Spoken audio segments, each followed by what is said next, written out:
Hello! I'm back. That's the one I want.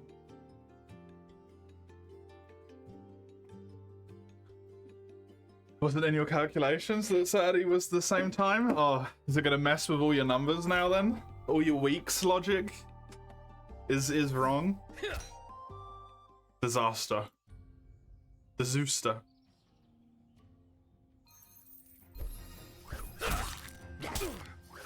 Yeah? Oh, bummer. You'll redo it? You're so diligent, Raka.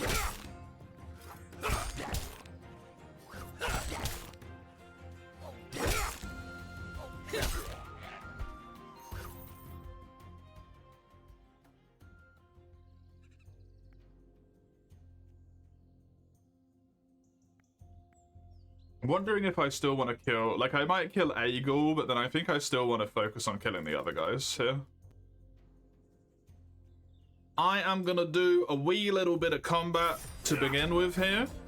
Just a tad.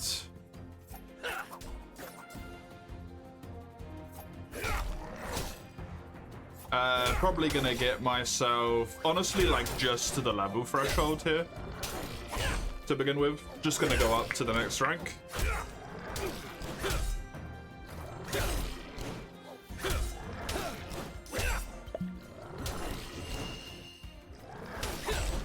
And then I'm gonna go and get one carpentry level.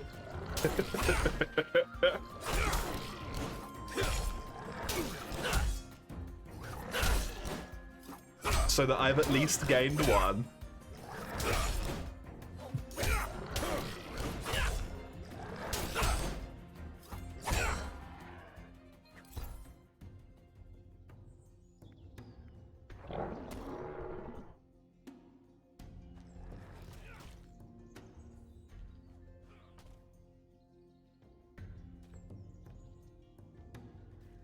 Oh, bugger. He's gonna get me there, yeah. Some cool combat math that happens if I end today at 97. Oh, really?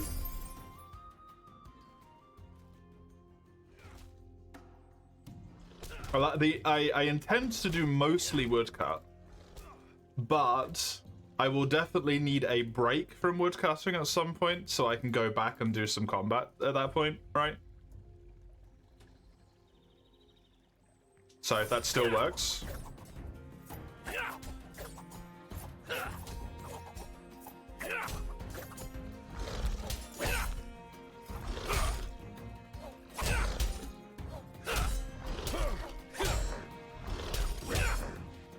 I've already got the final AFK, so it's not like I need to use any more stuff on AFK.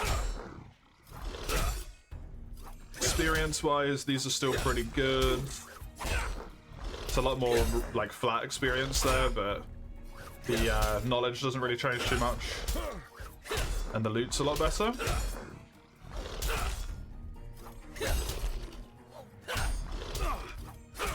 So considering I hopefully don't have to potion against these guys, these are a lot better. Do for sure.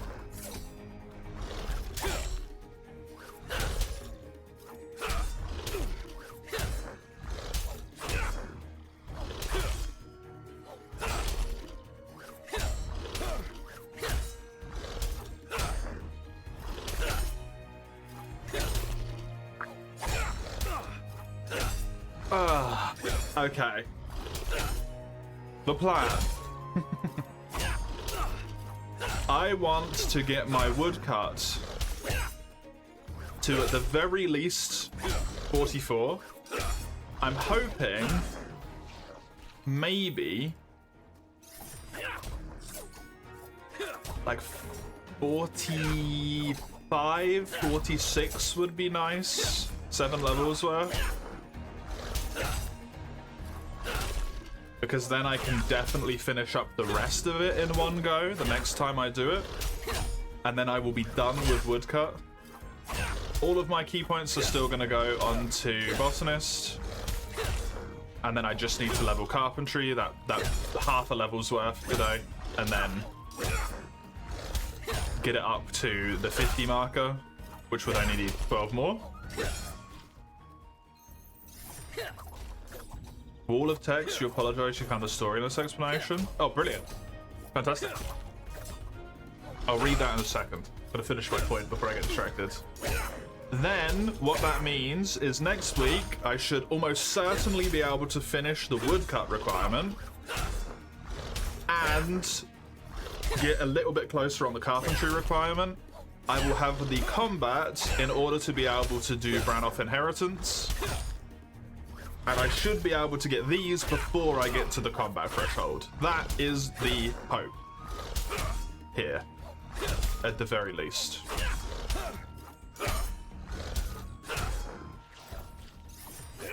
That is what I would like to do. If I can somehow manage to make it happen, we shall see.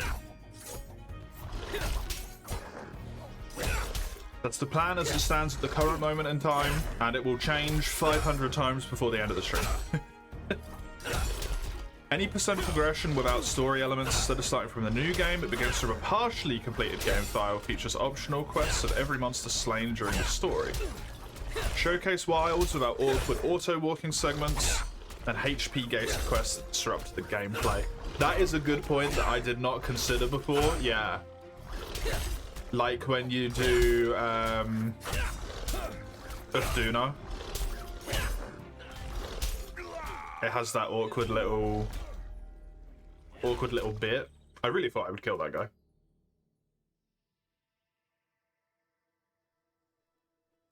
Where Arkfeld just swings in and kills it at the end of the quest.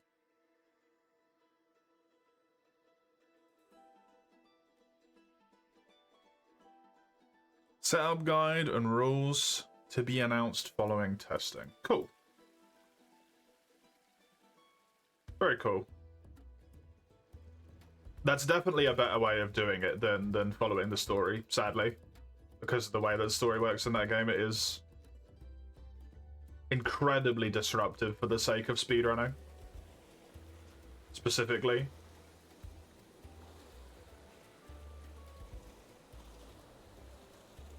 Very cool.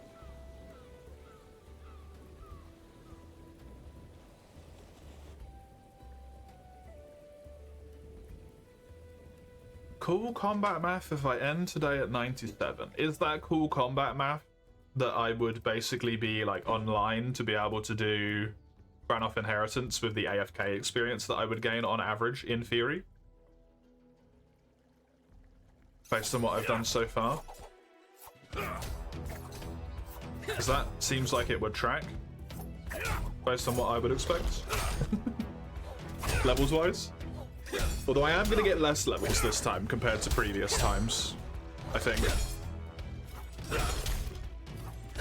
It's cool math follows all the way to the end. Oh shit, really? Damn.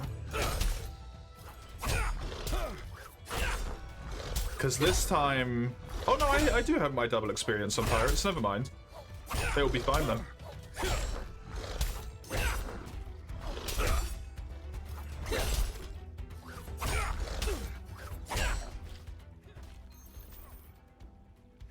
I do like some cool math.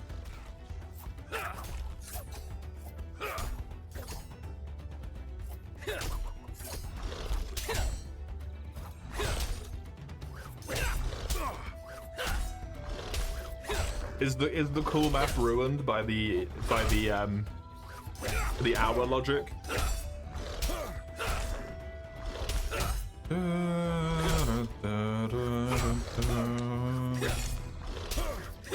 No? Good. Good. It's only an hour swing per week, so it doesn't make a massive difference, but it is also like statistically significant, right?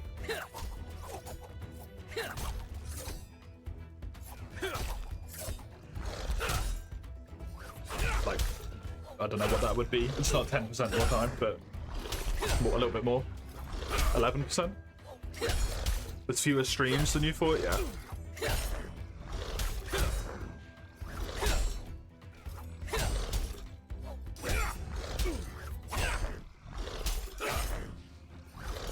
I'm sure that's not going to be a concern still. 11.1 recurring, yeah.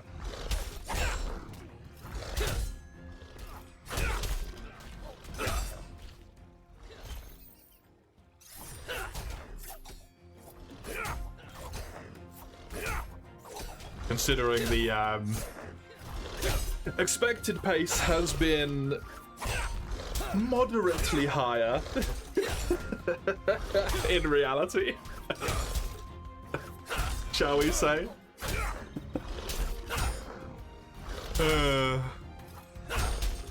Is it sad that I'm like super pumped to get that today? Once I'm done, I'm so pumped to get the roundup.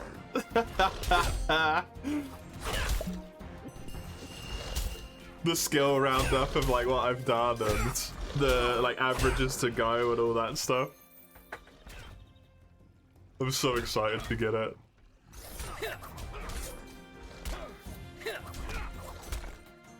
You think I'm doing it? Well, you just enjoy numbers as well, so you could have been doing it for your own sake, to be fair. Even if you know I enjoy them. It can fit both purposes, though. Your own and mine. I love me some stats, man.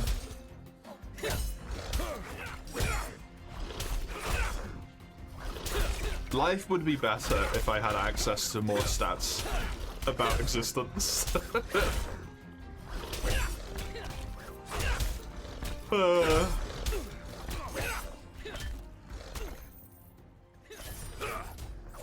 AP statistics is probably your favorite class in school. Hell yeah. Did you do stats in uni? If you went to uni? Or you go to uni or college, right? You don't go to college then uni?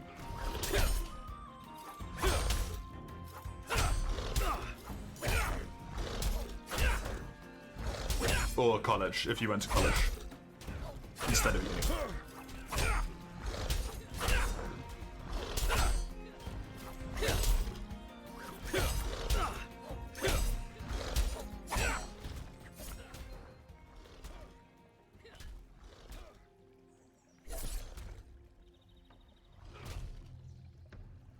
Since you took AP, got a good enough grade, you got credit for statistics. Damn!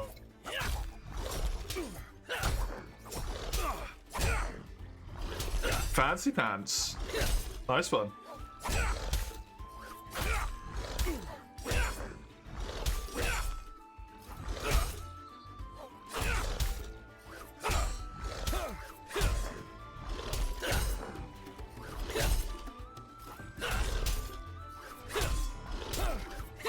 I am intrigued by the different path that my existence could have potentially taken. I had 2 hit points left there. If I had finished my college and then went to uni, fuck knows what I would have gone to uni for, like. Mathematics and business, probably.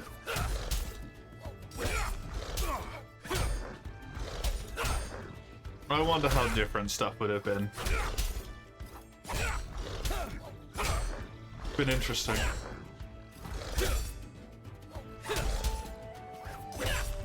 Basically, the whole point of AP in the States, it's a college equivalent, but you're able to actually get the credit for it. Right. That's a good idea then. If you're able to you know, keep up with it at that point in time. That's a good way to do it. So you can like remove some of your future burden almost, right?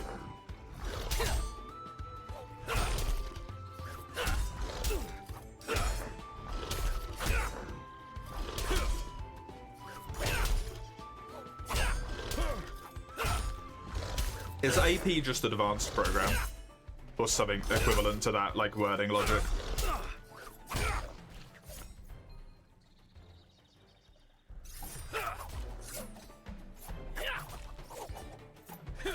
Started college with credit for statistics, calculus, and physics. Jesus. Fucking hell. You did very well in school, huh? Wouldn't know what that was like. I got a B in secondary school. I'm still proud of myself to this day.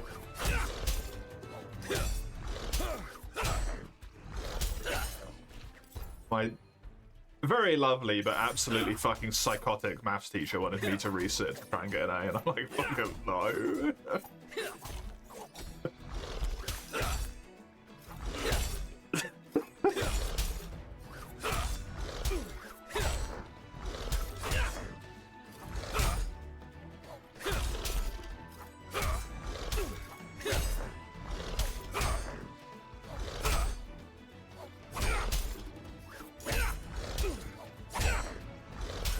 Oh my god. I love how adorable that emote is, by the way. Even if it has just been used in an absolutely atrocious way. It's a very cute emote.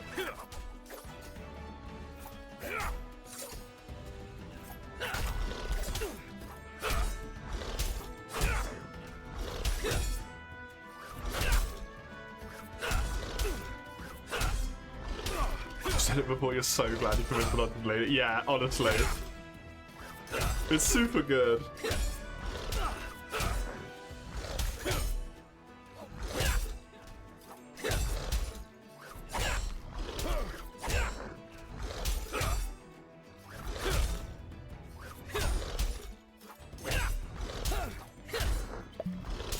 Safety heal here.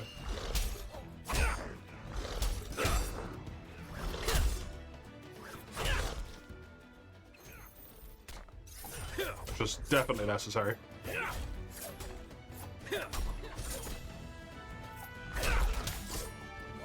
Bonk.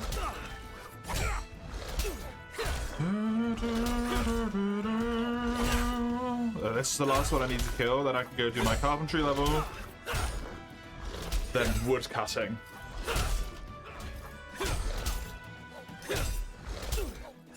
Which I don't know, I would like to spend at least an hour on. Uninterrupted.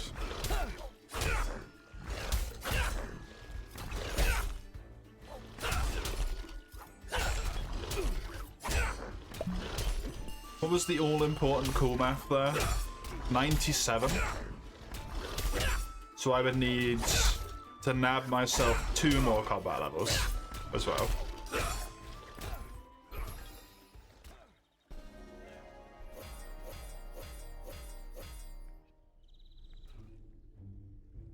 Let's teleport Hopeport so that I can sell this stuff.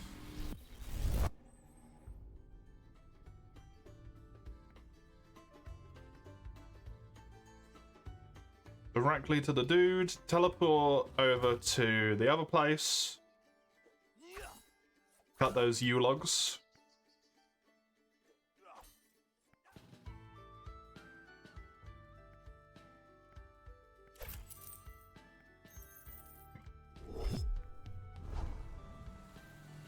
My combat money's making decent. If I ever need to buy healing or strengths. Oh yeah, I can just buy healing potions. True! I forgot about that. Yeah, also so that I can pop more enchantments onto my handsaw for the sake of finishing off woodcutting. And to put onto forager as well.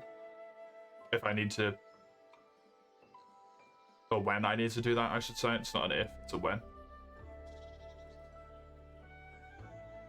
I have a loading symbol, there we go. Your favorite place, Tracker.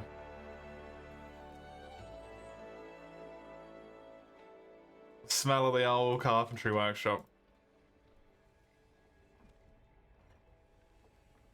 Oh. Sorry, I didn't mean to click that. I wanted to click this. Why do I have these? If I could sell these, they're illegal. Oh, I can't. They don't sell to him.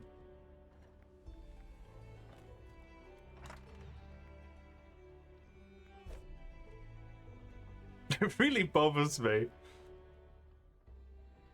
You is what I need.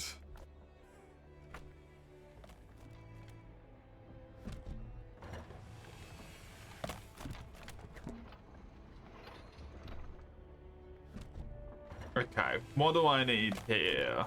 13k? And I get 159 a pop.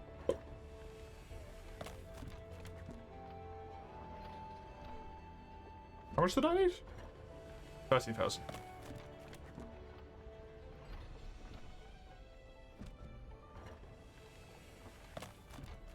Okie dokie.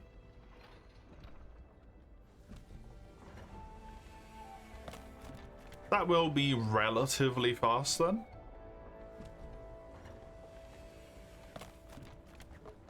It's like not even 4 inventories worth, and that's very quick in here.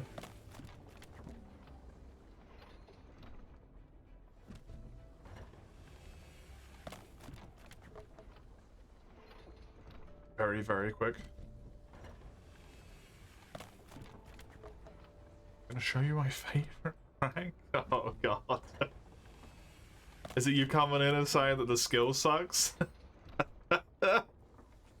You've done that at least once when I've been in here before. Yep. Oh, there we go.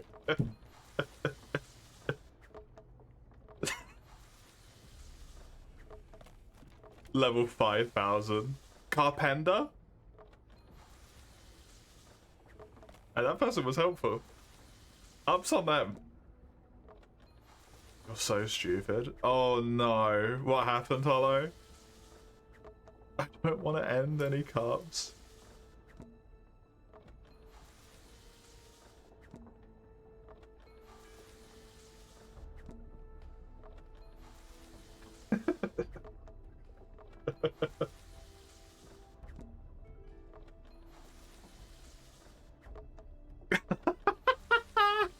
Oh, this poor innocent person. Bless your lovely soul. Why sugar fiend when sugar friend?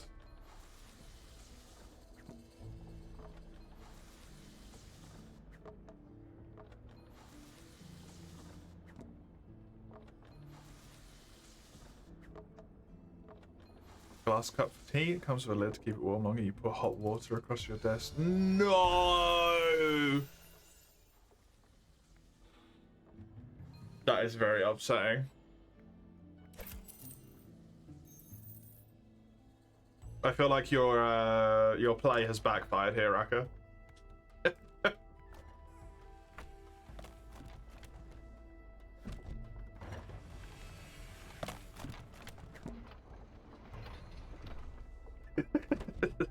You found the most innocent person who's playing this game instead.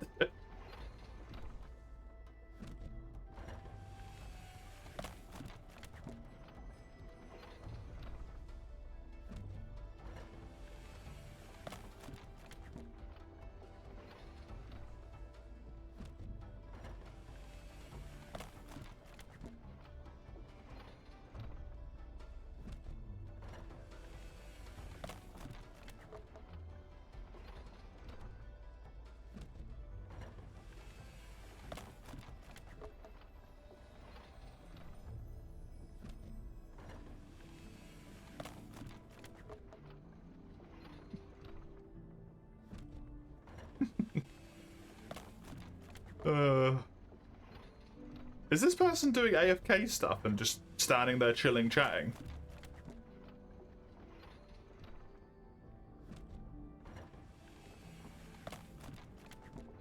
That's amazing. What a legend. What an absolute beast.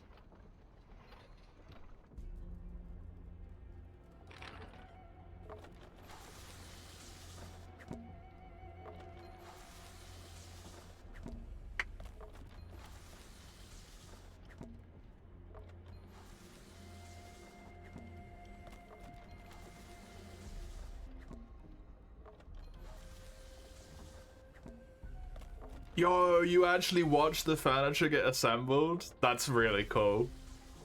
I like that.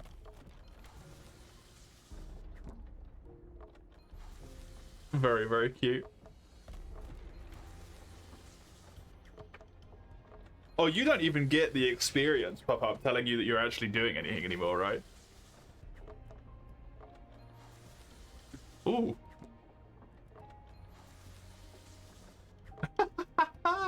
Dude, that's so good. I love it. You get the money. Yeah, yeah.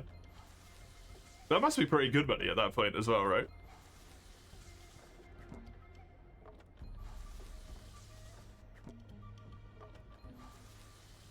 Dude, I hate cleaning my desk once I've spilled shit on it like that. It's so annoying to do. Trunks for 68 copper each. That's pretty solid for AFK, right?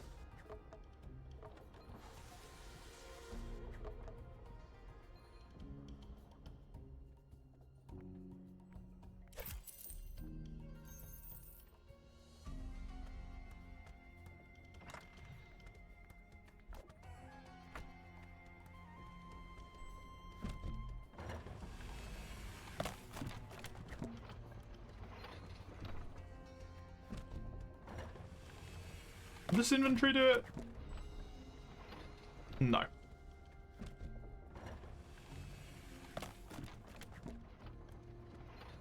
The next one might, but I'm not sure.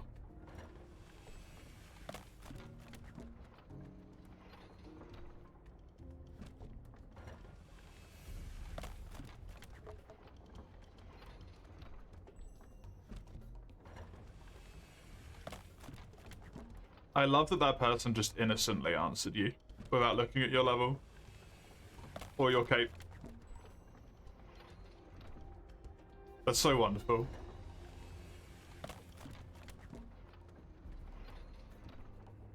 Trunk should be around 22 silver an hour.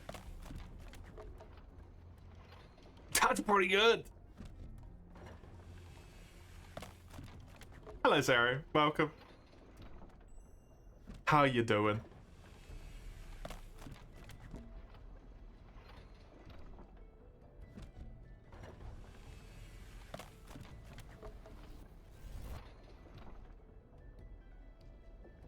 Ending cops.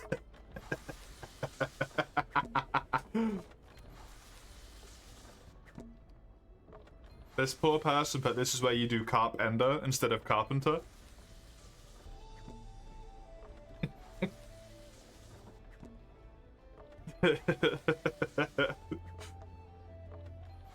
Which is basically what fishing is. That's not here, that's somewhere else, but... Is there carp in this? I don't even remember. Do you have any carp? There is no carp. Can't even end carp in this game. Oh, maybe they're one of the passive, actually. They're not even one of the passive?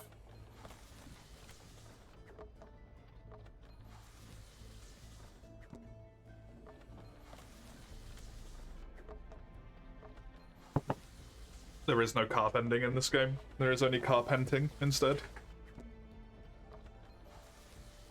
Which is just repenting on behalf of the carp because they have no souls and they can't do it themselves. Because they're evil or something, I don't know. Dolphin are the evil fish, right? Isn't Dram your alt? Is this you? Oh, okay. That would have been funny as fuck.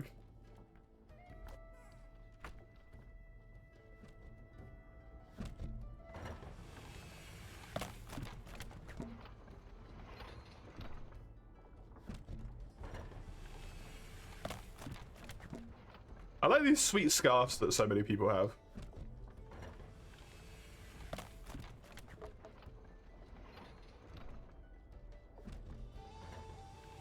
They look very cozy.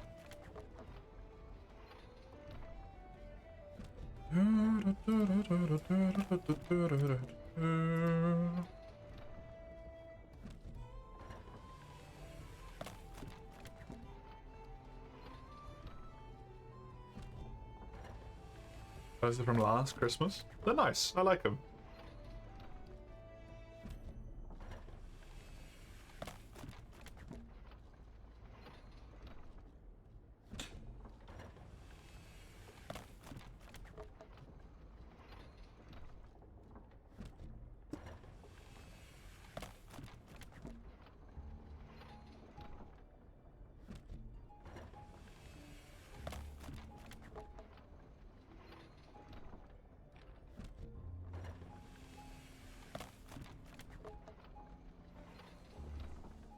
A little blue symbol. Level 4000. Very nice. Hey, there we go. I got my, not a full carpentry level, I only had to get half a carpentry level, but it still gets a +1 regardless, because the number went up, and that's the important bit. It's not about...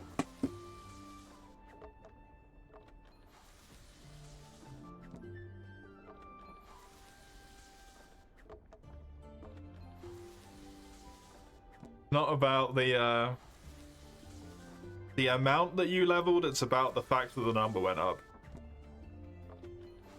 What quests am I working towards?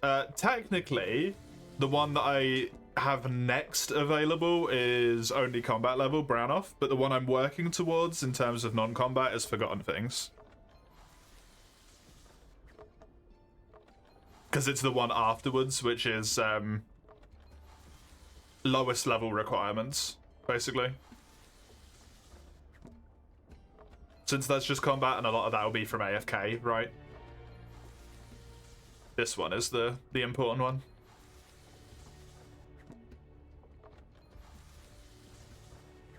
And I only need 12 more woodcutting and 12 more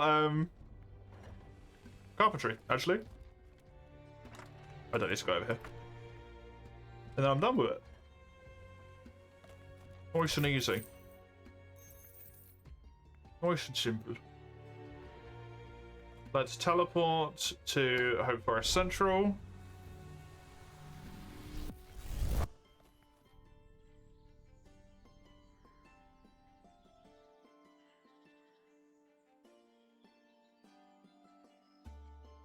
And then it's over here that I need to go. We do the trees. Where are the teaks? They're actually right there. Okay.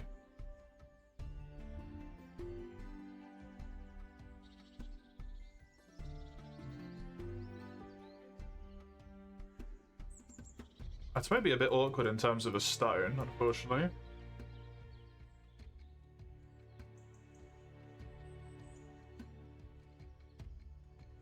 That's not very good in terms of a rift at all, eh?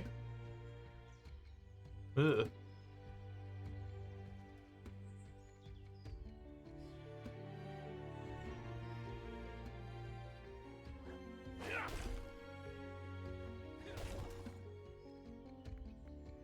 They are way better for knowledge, though.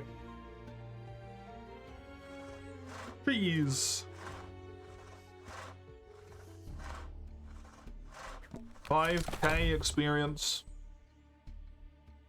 Which will actually be this inventory's worth. We'll get the level. What about rifts? They didn't seem very good for teaks.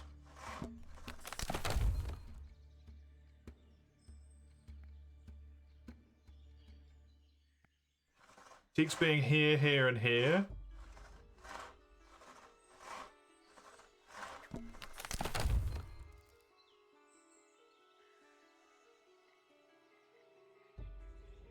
But can I can't cut these brambles though.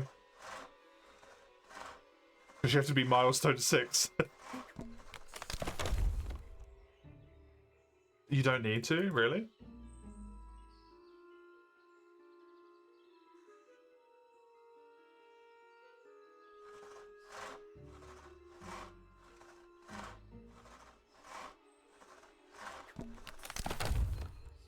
Do you not need to do these two then?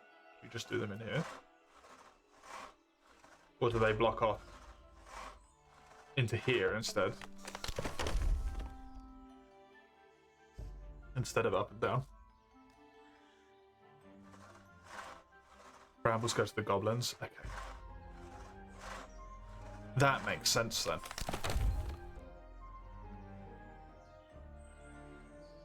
Okay, yeah, then it's not too bad. It's just one little thing, and a lot of the time you can get past the Wendigos without actually fighting them, right? So that works a-okay.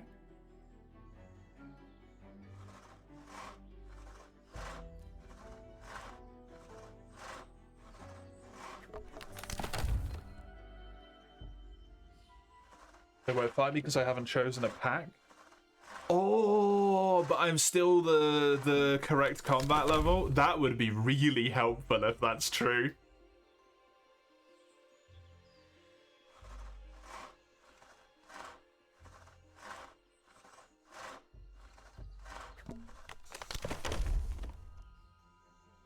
Foe packs only add non-aggros? Ah, damn it.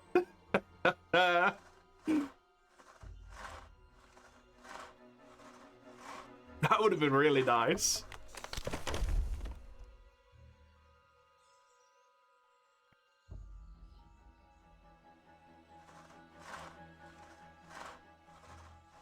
There is a base Wendigo? Yeah, there is.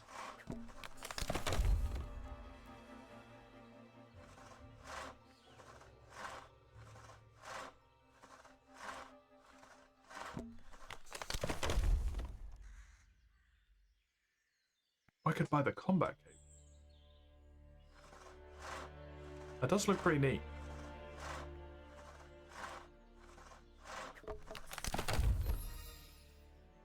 A 40 woodcut. I only have 11 more to go, and then I am done with woodcutting.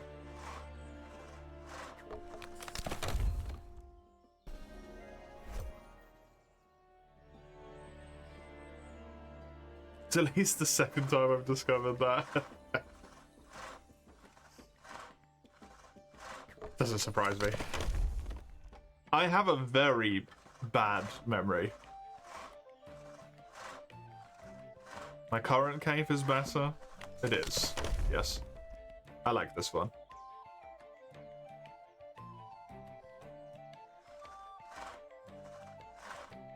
I like the colors on it. I don't know how far do you need to level to get the... It would be to 200, right? So here. Yeah. Otherwise I would get the next level of the fishing one. Or the carpentry, or the Oh, it's at 2?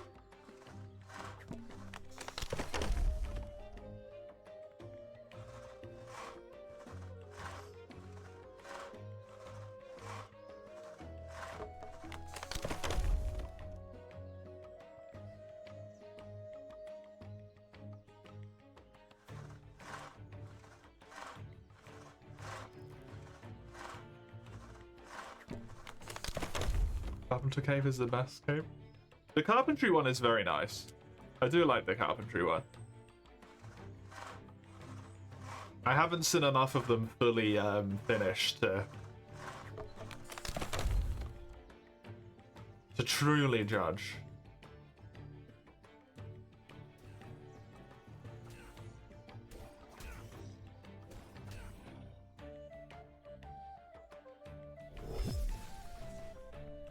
I like the cooking one as well, but I feel like it's I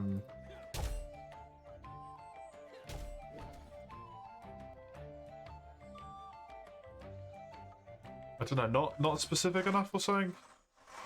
It's too specific. Like the details are too hard to see unless you're really zoomed in. So it doesn't really look like anything if you're in zoom out. Whereas even if I'm like here, I can still see the general like bits on this one, so there's coloration on it and stuff. The chef cave has the shape of a lobster's back. Oh, that's cute.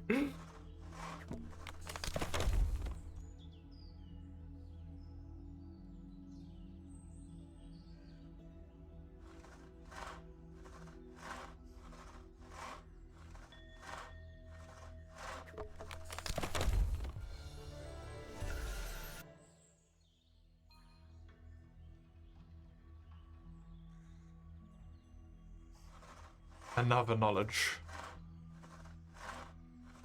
Botany continues to grow more powerful.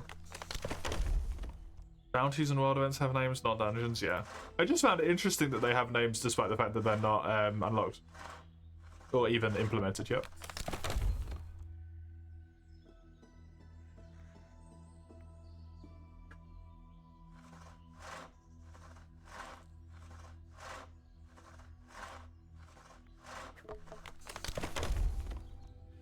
What do I need left? I know I need the 11 woodcut levels. I need 12 carpentry levels. I think it is 11 foraging levels.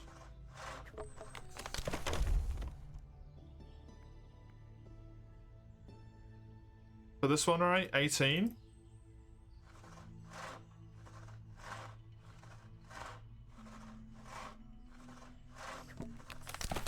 I need 11 foraging.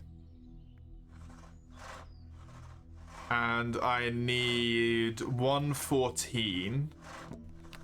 So I need 19 botanists. All of them are in the ones now. None of them need 20 or more. That's cool. That's nice.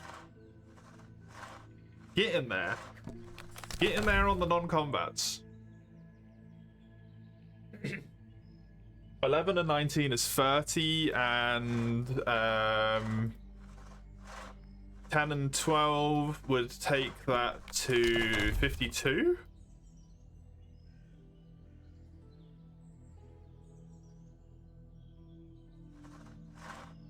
$52 non-combat. Combat-wise, I need to be on 315, which means I need 70 more. They're actually still relatively close to each other. I didn't expect that, to be honest. Could be Friday.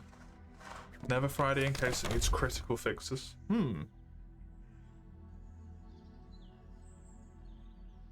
Yeah, in case it's just balked for the whole weekend.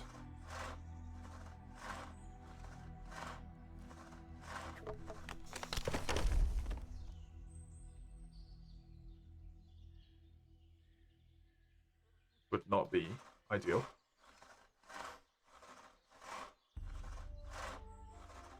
Monday to Thursday.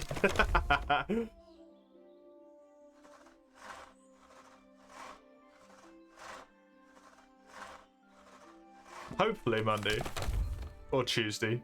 I feel like make the best sense. Gives them the most time to do any fixes and whatnot, right? Allows them to do some finishing touches on Monday and Tuesday days, work days.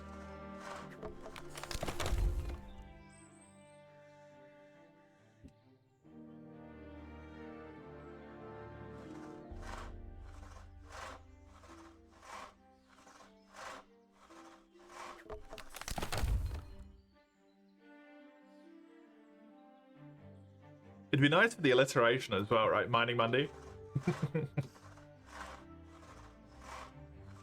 Crucially important. Mining bounty mean everything in the mines has a bounty, but nothing in the forest has bounties. I would say to a degree, I think that makes sense to me.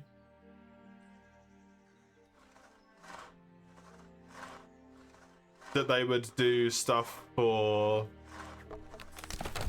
mines and Kren first, before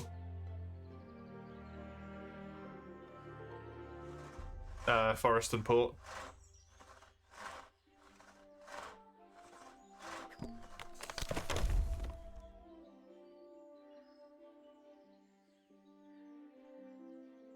Yeah, exactly.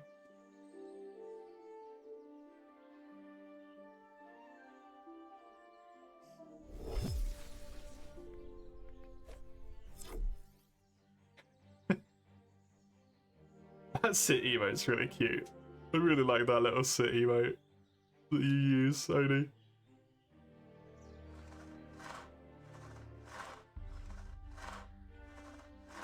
It's you every day.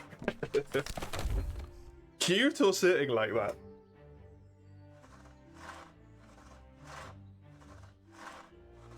Kren already has bounties for 2 of the 3. Oh, just like default implemented? Basically. Sitting, contemplating. Is the bear contemplating? The bear kind of a little bit looks like it doesn't have any thoughts in its head to me. To be honest. It's like the wide eyes. They were there from the start. Neat.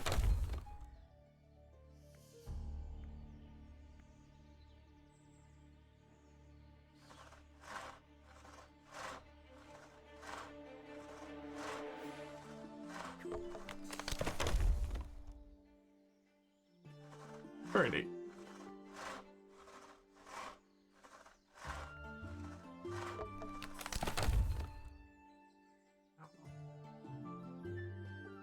So cute.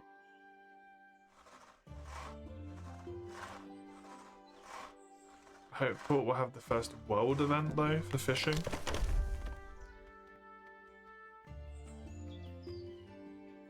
Shipwreck? Neat. Minor bounties, the next on the schedule is the Alchemist bounties. They recently did something for Alchemist, right? As well? I briefly saw the post and then started reading it and then did something else instead. You use the blacksmith to upgrade. Yeah, that was it.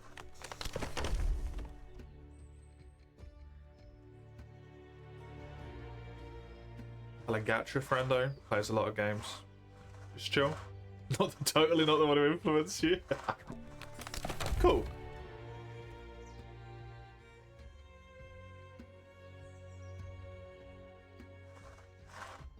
Are they a free-to-play player as well?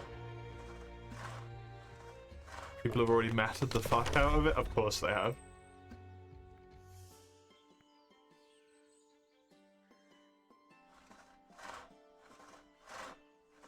I feel like the relatively few people that still remain here, a lot, if not almost all of them, if not all of them, are very good at numbers at this point. Very good.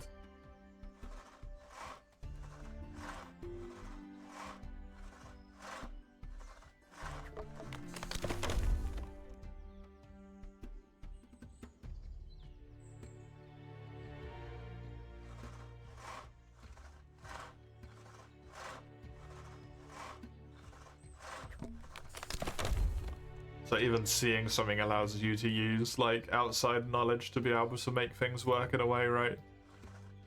Depends on which one, but they don't really wail on anything. That's good at least. That's a healthier way to do it for sure. Don't know what you mean.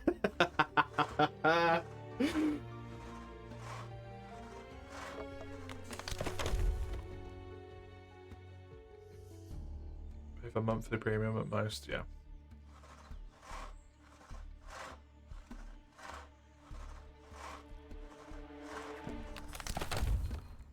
Which, especially if they stream a lot of them, makes a lot of sense, right?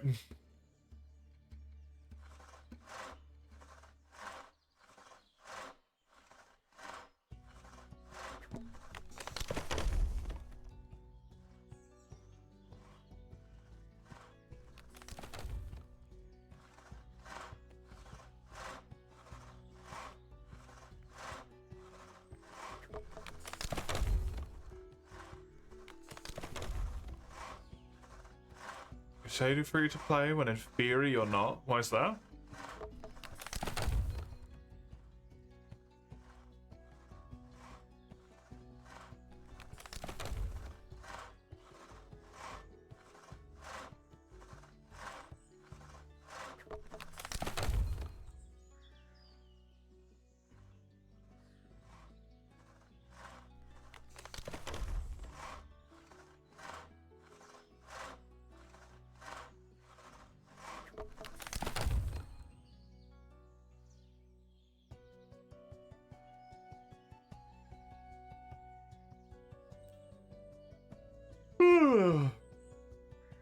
Jesus. Game Pass gives you money a month through loyalty, which consists of buying Game Pass stuff. Amazing. It perfectly works out.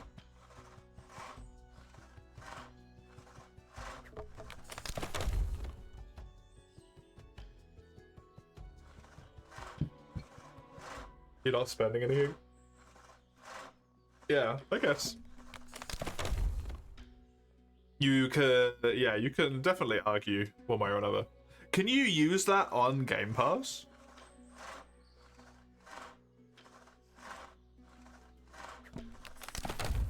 Like to pay for Game Pass itself.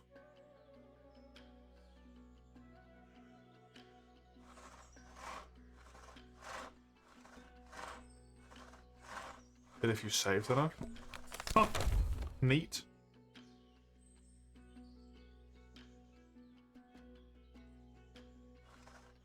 Game Pass is 17. Holy shit. I only ever get it when it's like £1 for a month. So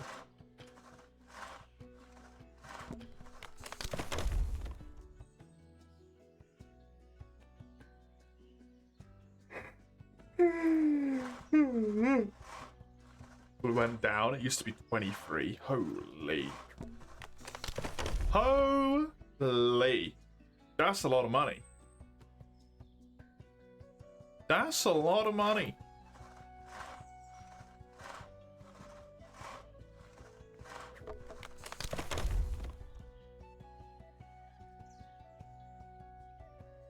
Knocked it down and said COD games won't be day one anymore. Oh no! What a disaster!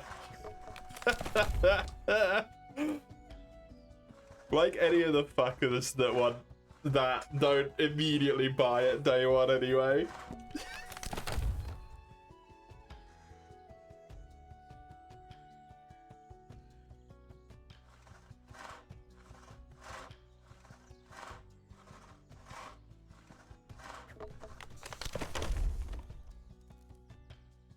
Oh.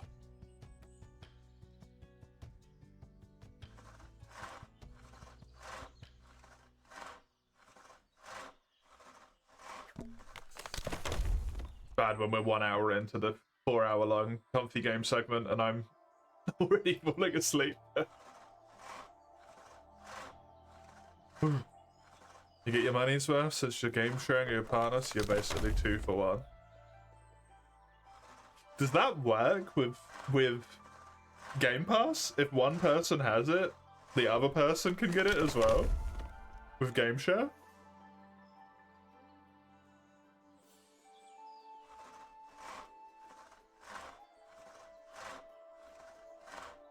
That seems crazy.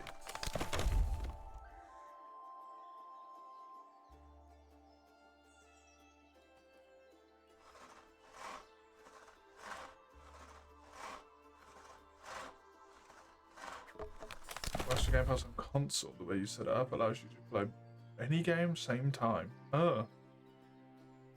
The U-cutting sound and animation is very relaxing. It really is.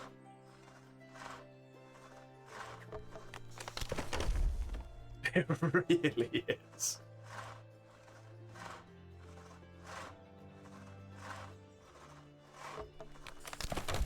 It's like it's got such a calming speed to it, you know?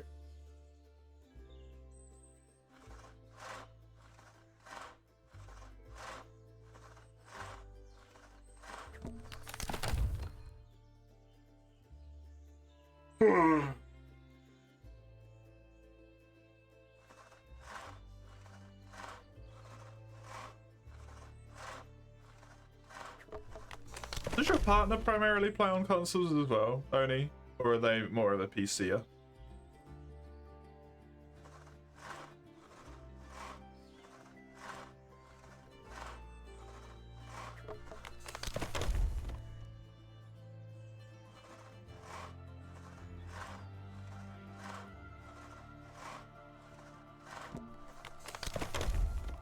$50-50? Recently more console because PC is old. Fair.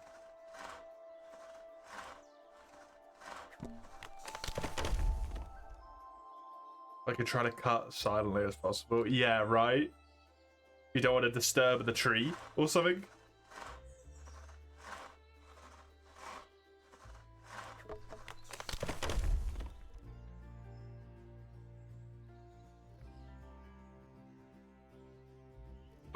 Oh, my backpack's full.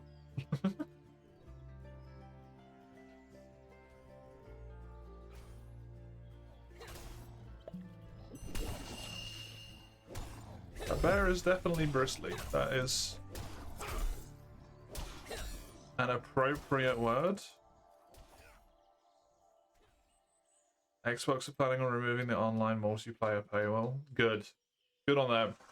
As it should be. As it fucking should be.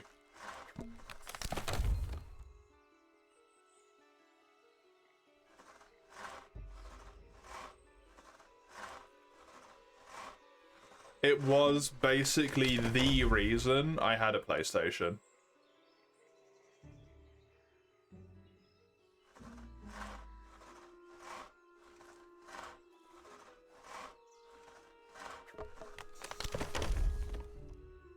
When I was younger.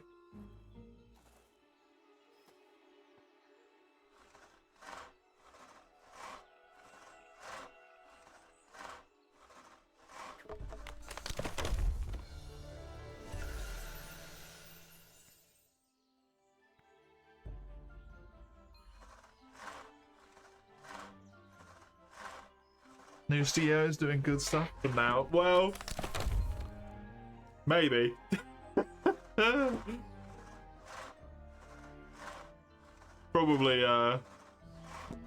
Probably some shenanigans going on in the back end somewhere. CEO's got a CEO, you know?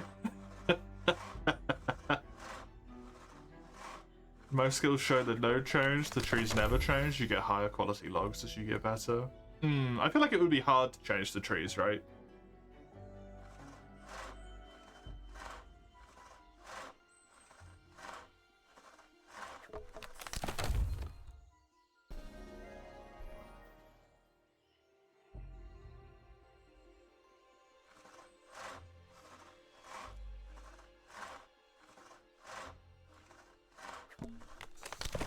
Yeah, I was gonna say, honestly, my first thought when I read that message was, does it not already?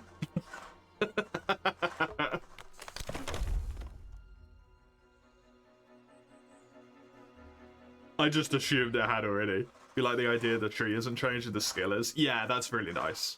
For sure. It's you becoming more competent rather than, like, a rarer thing growing or something. Like, sure, you're still competent because you're able to grow the rarer thing, but it is purely just you are better. It's neat.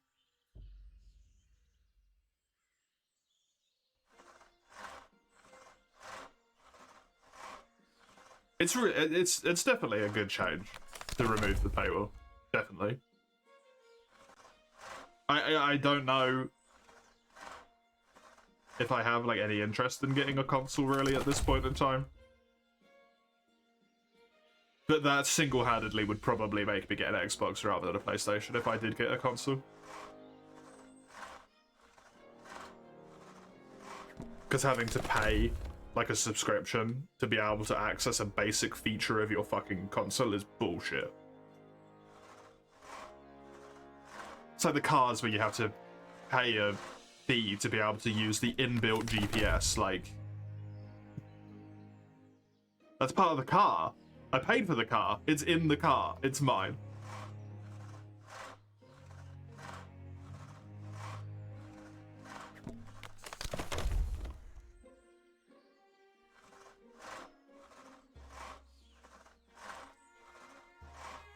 You can shove the car up your ass.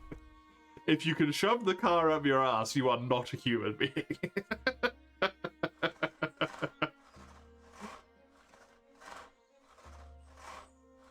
Remember when the 3DS had no paywall? Yeah, exactly, right? I don't think Wii did either, or Wii U, right? If I remember correctly. Hot Wheels aren't that big? That's true. Hot Wheels you could manage, but you shouldn't.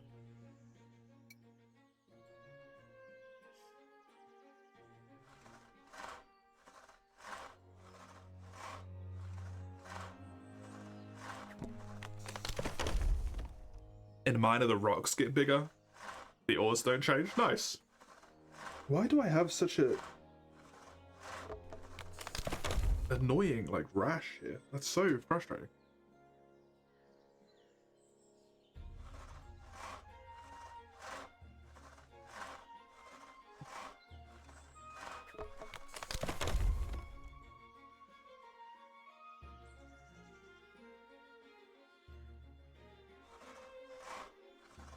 Devil advocate kills you.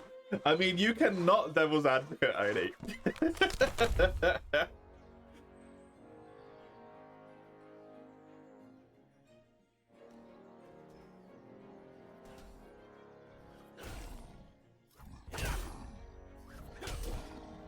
In theory, the thing that would be the negative would be that the consoles would start getting more expensive, right?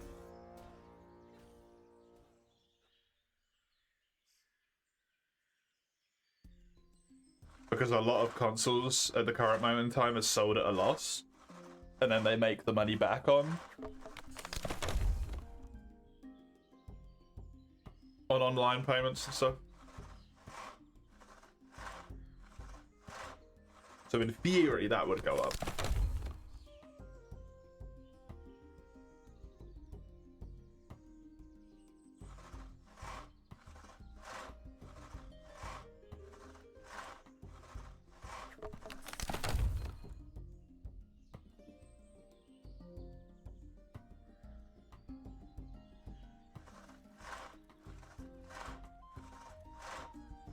Don't know how, where it's gonna go, yeah. Only time will tell on that one.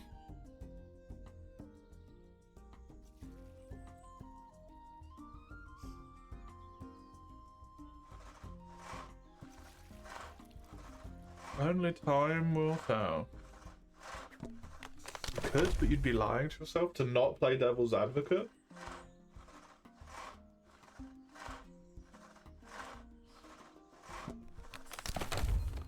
I mean, are we using devil's advocate incorrectly? Because to play devil's advocate is just to argue the other side of the argument for the sake of it being able to be, well, an argument in a, not in a bad way, but an argument in an actual meaning of what the word is. Which is a discussion, basically. Right? Consoles are always sold a lot of subscriptions for a stable way to profit back. When you disagree with because Corp wants more money, yeah. Isn't it like actively known that at the very least PlayStation loses like a solid chunk of money on each one? It's not as much as you'd think. I want to say PlayStation loses like 100 quid at least on every single unit they sell. But they make it back because of not just online stuff, but they take like a cut probably from games on the store and all that shit, right?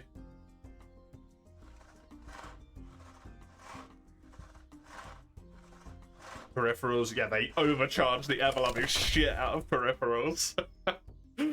Oh my god, controller prices are fucking absurd.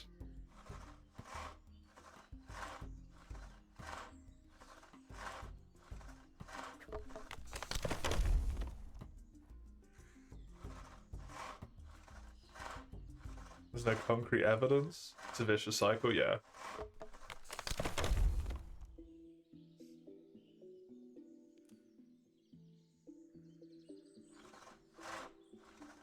Transparency would go a long way. Transparency would go a long way.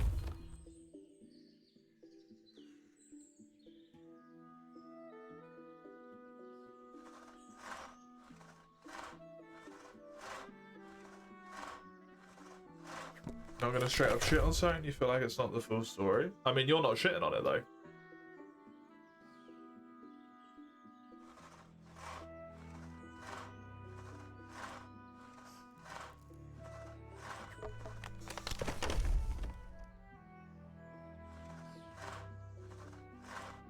And you don't have to defend them because that's why they hire PR people. Basically, right?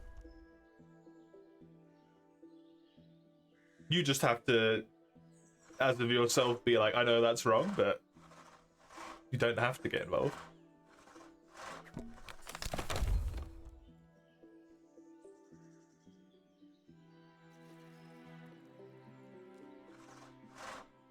Kinda hard, is it?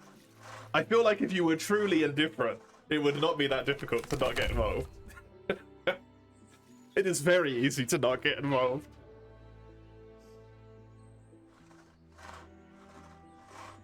When I see someone being an absolute fucking tool and they clearly won't listen, I'm just like, not even worth trying. You know?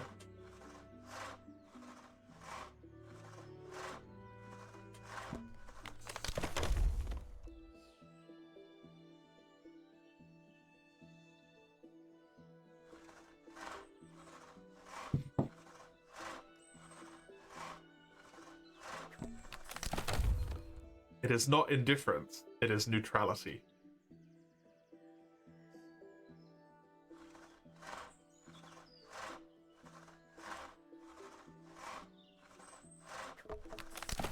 You want your 2 cents?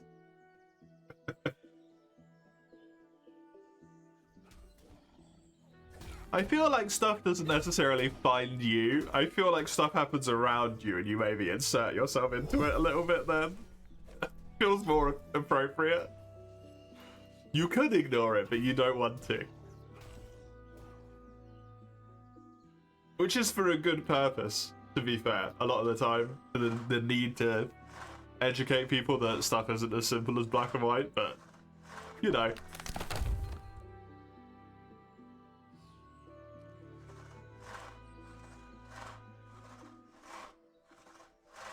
You don't like the paywall, you understand a possible reason beyond just greed, yeah. I think the thing comes around with the greed part of it specifically when it gets to a degree of being just like needlessly expensive, right?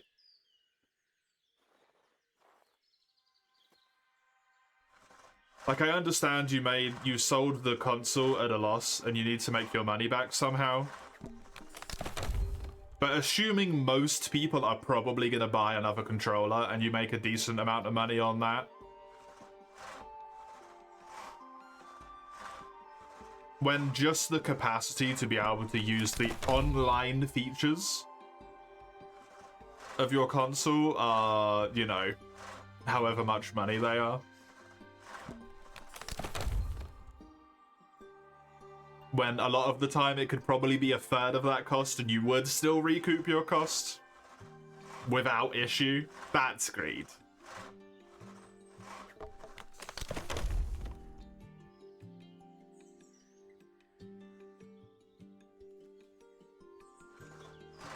I don't know how much PSN is right now.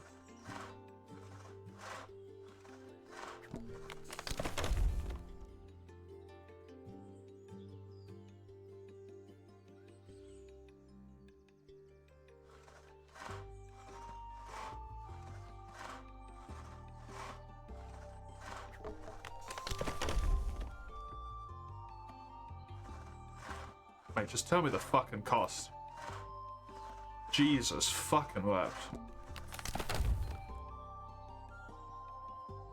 760 crowns, so that would be like 60 quid for a year.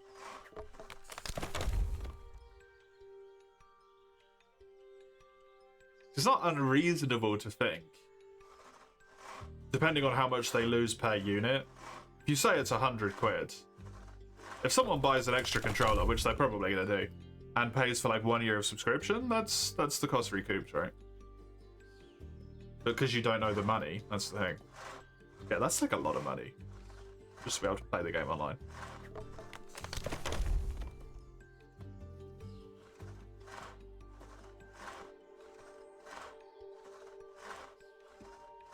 It's a toughie. It's a toughie for sure. Yeah, foods, BRE. Enjoy, enjoy.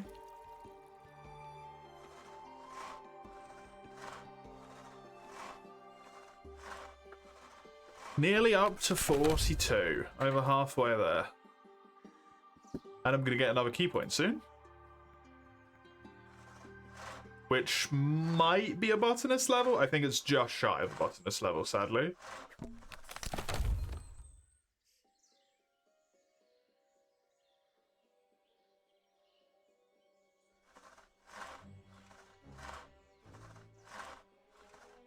Which will be nice.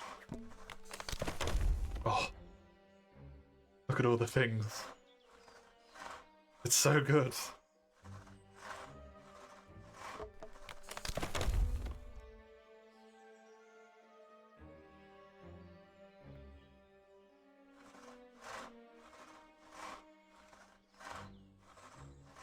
I wonder if I was using my KP on this instead, which I'm not gonna do, but I wonder if I was using it on this instead, and I spent all of my money on upgrades for my handsaw, if I could have got woodcut done today, like all the way to milestone 101, basically.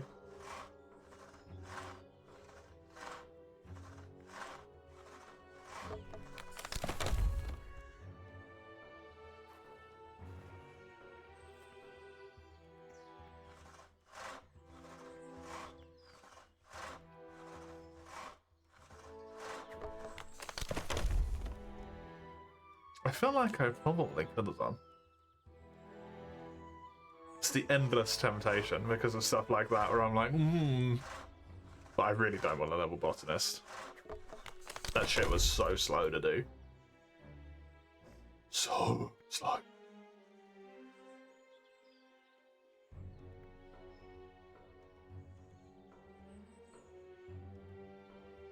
I'm still gonna have to do it a bit, but it will be a lot quicker. Because it's the earlier levels right after you get the juicy experience boost.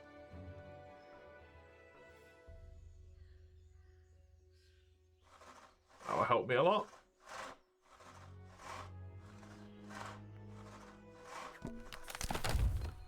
$8,300. It's not this inventory, it's the next one, I think.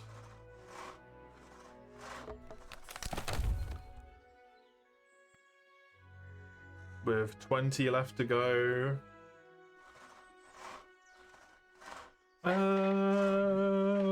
Yeah. This inventory gets me really close, but I don't think it actually gets me the level. Actually, no, it doesn't. I can't do math. Can't remember two things in my brain at the same time. No. Very close, but no. Do get this though. Nice. How close is that? 1400.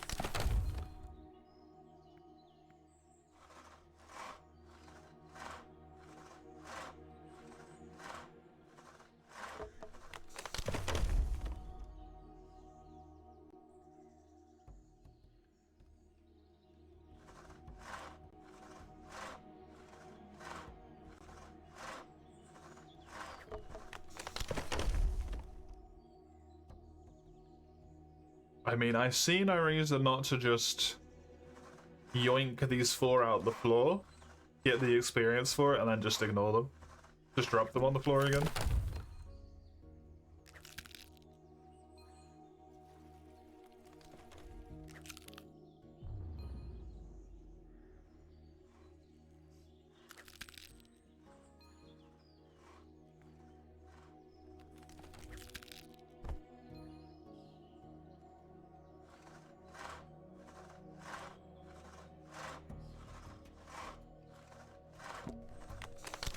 By the time they regrow themselves, potentially.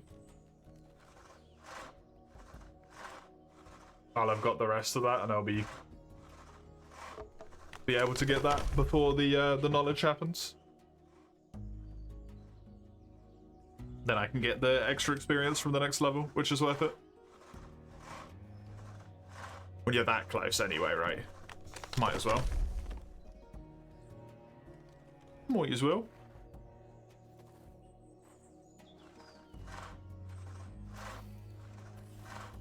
Hello, Human Harvest.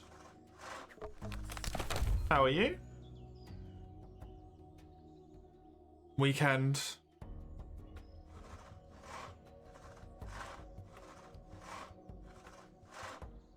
Tired but accomplished. Oh yeah? What'd you get up to?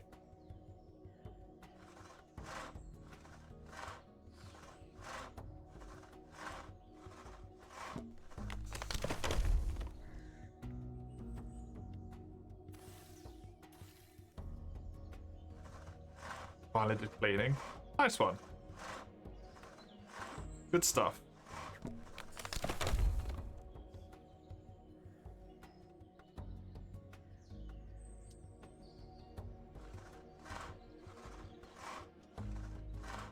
Costs you way more energy and effort than for normal people. Yeah. Yeah.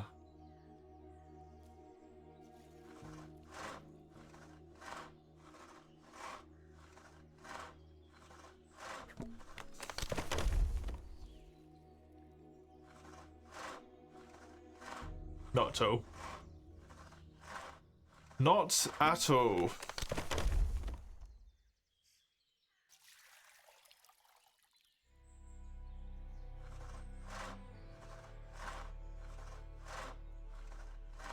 You gonna play some Gamma now?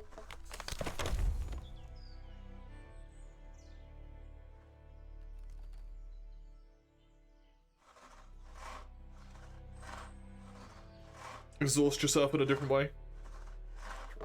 A more fun way.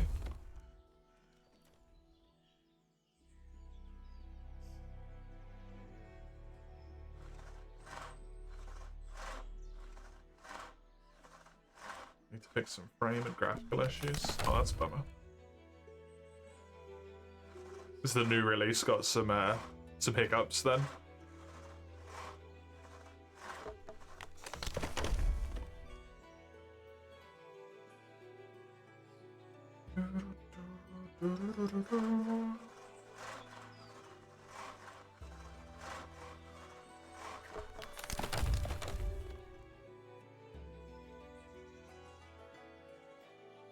FPS bar should good. Turn down a lot of the graphics and such.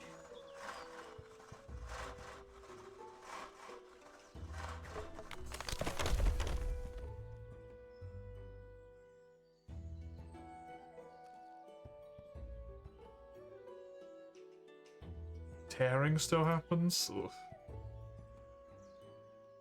And that's not particularly nice. Your friends are either away or playing Slay the Spire, which you don't want to do, presumably.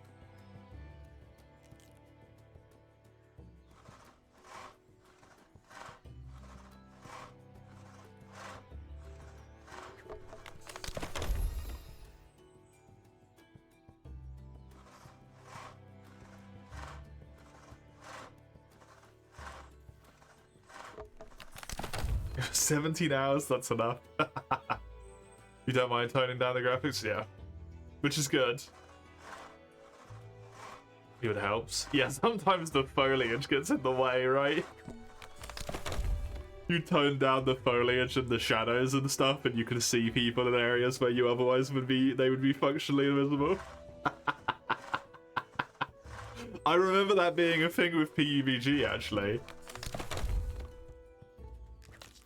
When someone was sufficiently far enough away from you, if you had the grass render on and they didn't, they would perfectly see you, and they would be invisible to you. Shit was fucked up.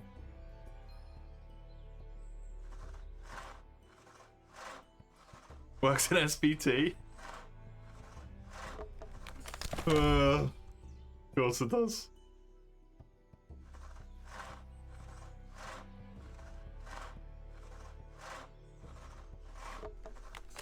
All the stuff that you wanted to do at the moment was with your friends as well, right, Mace? Because it was Subnautica, which you're done with now. Subnautica 1, which no one's interested in, and the Far Far West thing? But I assume no one feels like playing it.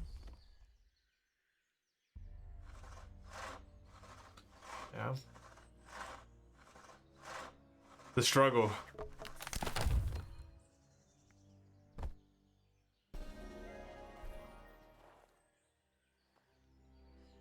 There's my woodcut level and my botanist. Great. He already did a bit, but he wasn't feeling it. Right. 2 more woodcuts and then I can go on to the next one. The penultimate log for me. With oak being the final one.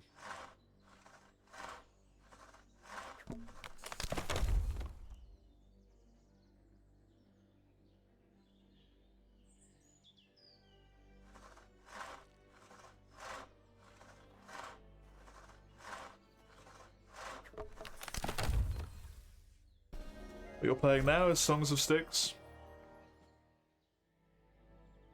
which was the Dwarf Fortress looking thing, right?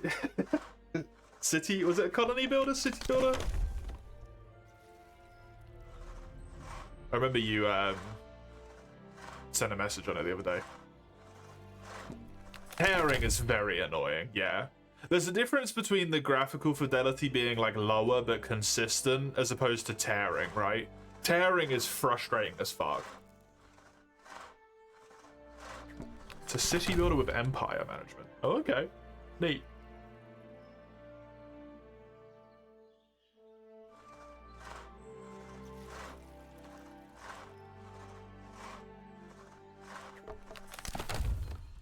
This might be the thing that you are talking about, but is there a city builder game where you functionally play as like the kingdom itself or something like that, right? Like the chief architect or whatever, and you build up all the cities to have different purposes to make it so that overall the kingdom functions? So you build like a fishing village and it needs different stuff going on inside the fishing village than something else somewhere else does, right? And then the logistics of connecting them all together and all of that stuff and making all that work. Because that seems like it would be fun as fuck.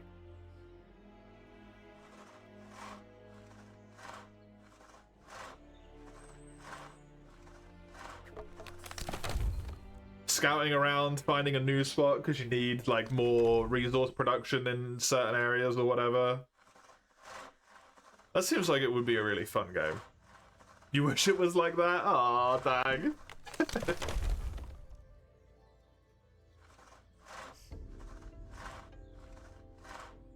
Need to find something cool to play. Don't really feel like replaying anything at the moment.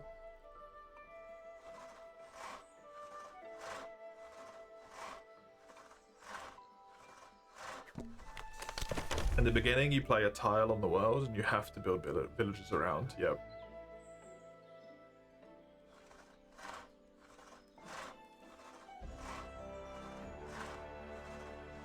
You never do? That's not true.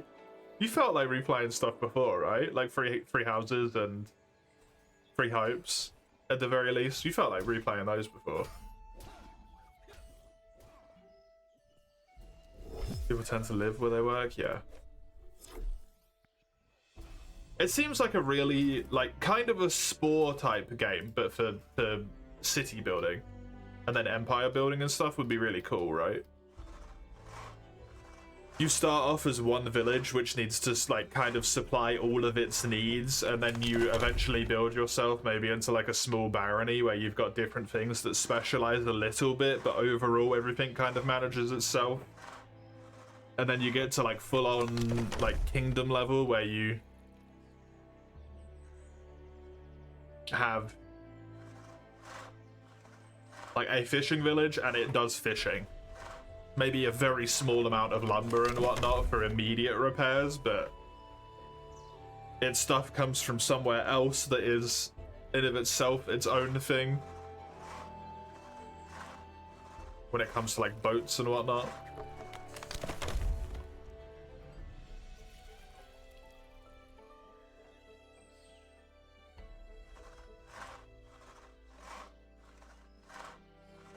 What you saw in Red, conquering territories, passive income. Aww.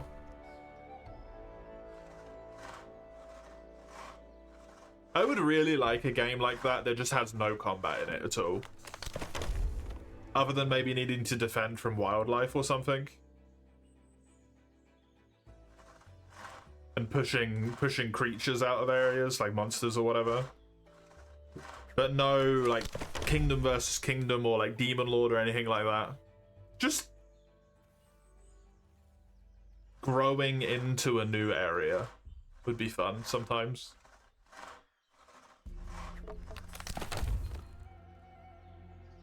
Free Hopes is a game you never went beyond the first few hours on. Oh, really? Fair enough.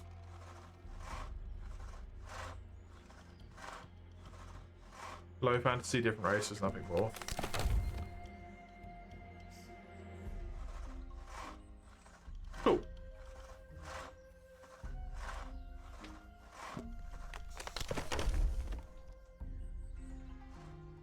I felt a bit like Anno would be kind of interesting for that. But I feel like too much of Anno becomes focused on something that I don't want it to be very quickly, and then I lose interest. Sadly.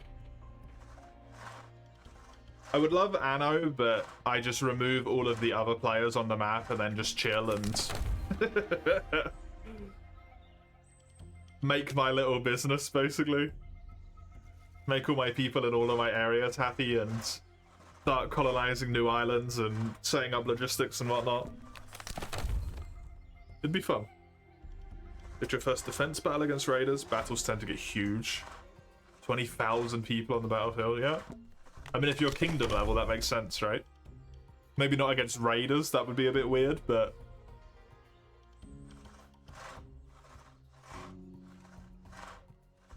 if you're doing, like, kingdom warfare, then... thousands of troops is perfectly reasonable.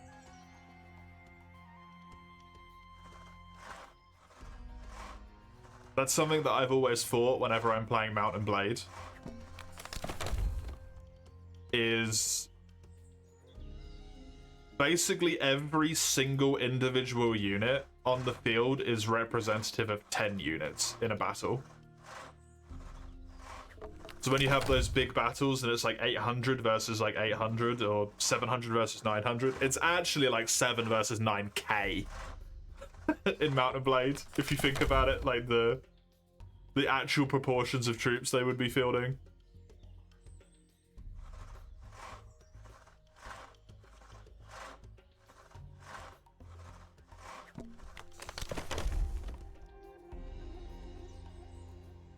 Mod that brings new weapons like halberds, crossbows. Good old halberds. The stalwart halberd. Games you could retry, but meh. And nothing tickling your fancy.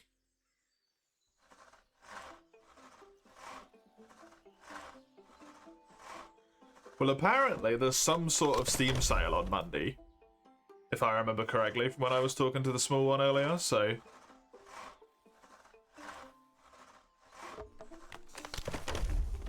oh shit, KCD's 50% off right now? Damn. It's still too fucking expensive. Well, it's not. 40's fair, but... woof.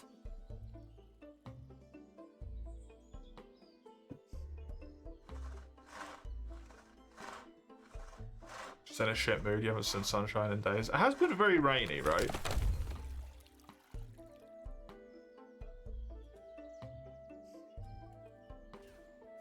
Have you not got your little lampy thing to help slightly?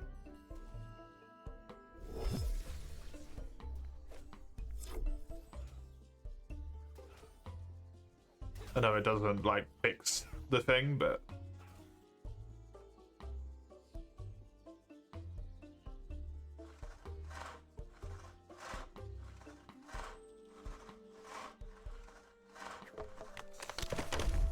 that's for winter depression. Too much light gives you a headache, right?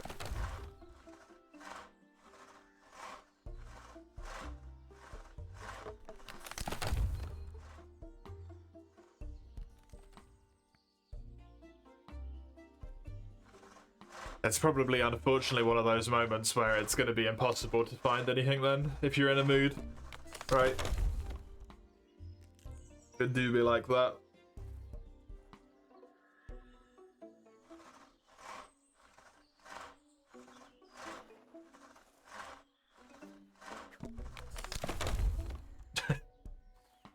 You mean those sparks of inspiration that like don't exist ever? You get like maybe 2 of them a year, if you're lucky. That's wrong.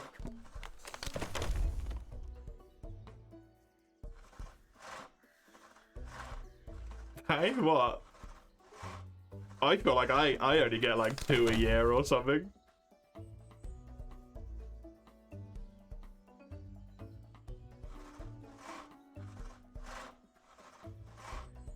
The other thing? Descriptive.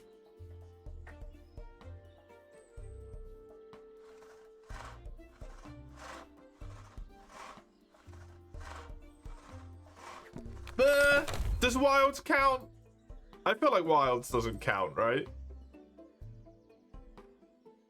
You were wanting that for a long time. You were just waiting specifically for the, like, problems to be fixed on PC.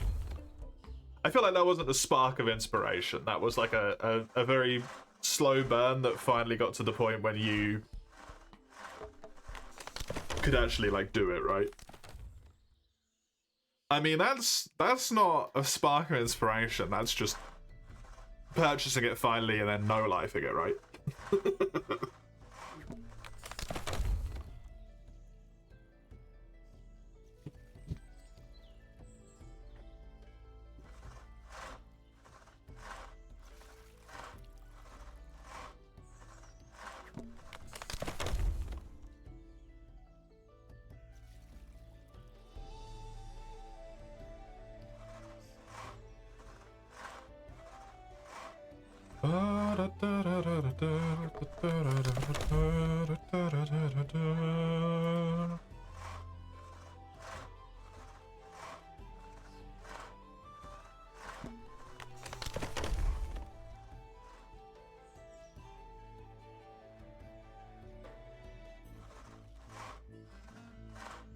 Does the next inventory get it to me? I think it does. I'm not sure.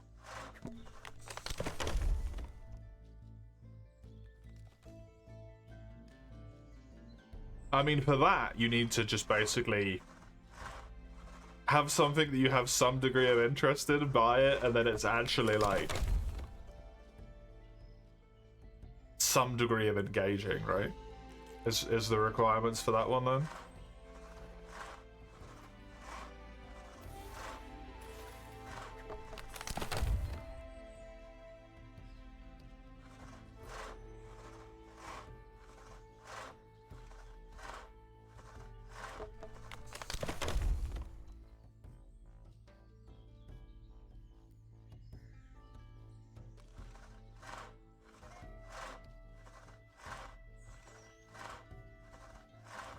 Well, the important thing is you need to basically buy something new.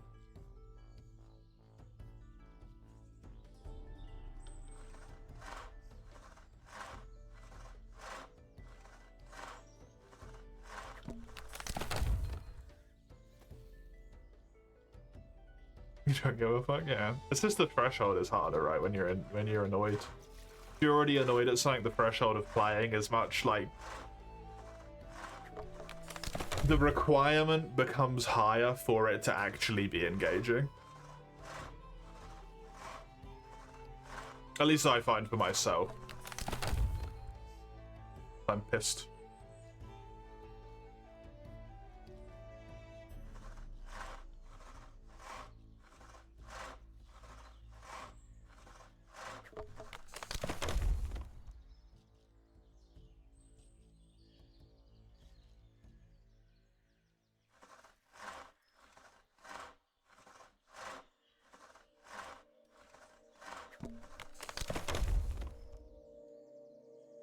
Oh yeah, that thing. That doesn't really help you, really, does it? Unfortunately.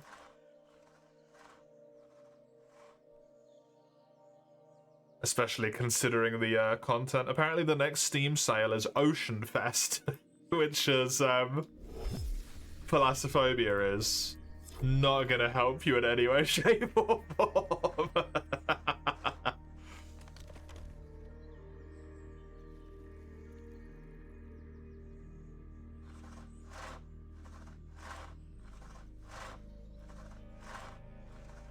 That one's not gonna go very well. You don't want to waste away your whole Saturday evening. You work hard for your Saturday evening.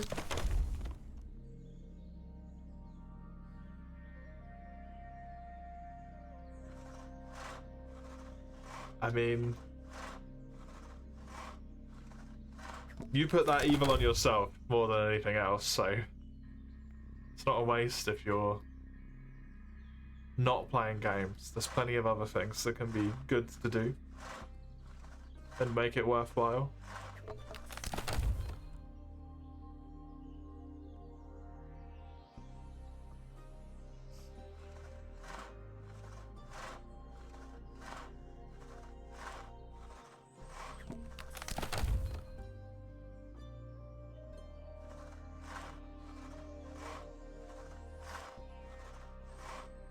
That you can do right now. Could find something to read, maybe. Stuff to watch.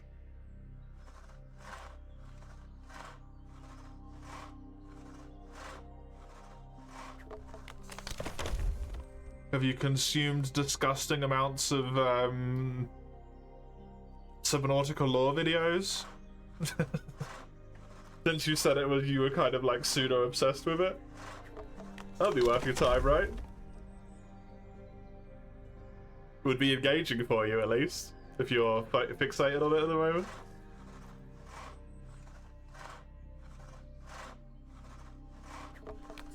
You've returned, unfortunately. Welcome back. Did you have tasty food?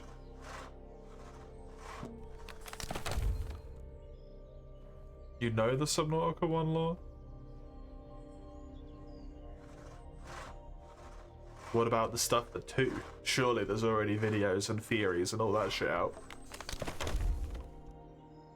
You had steak? Oh hell yeah, dude. That's good shit. I'm jelly.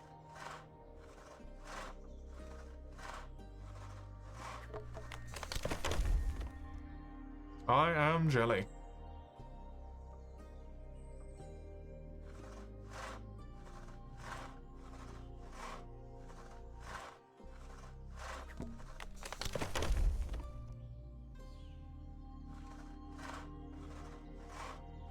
You know it because you and your turns talking about it, right?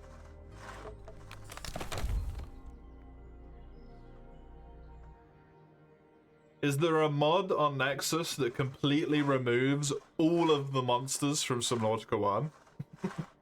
Nice. And then you can play Subnautica 1.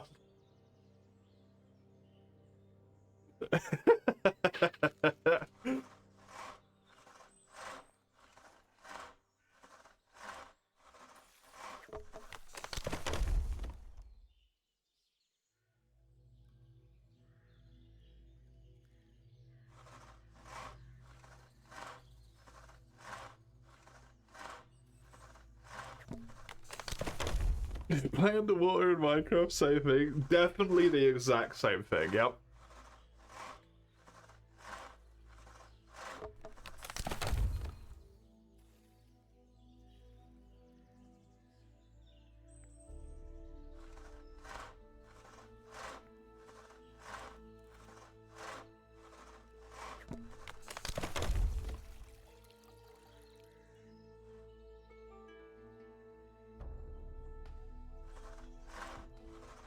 No other conceivable differences between the two.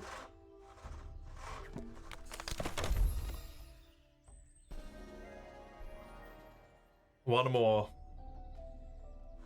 And I get to a new tree. You don't know.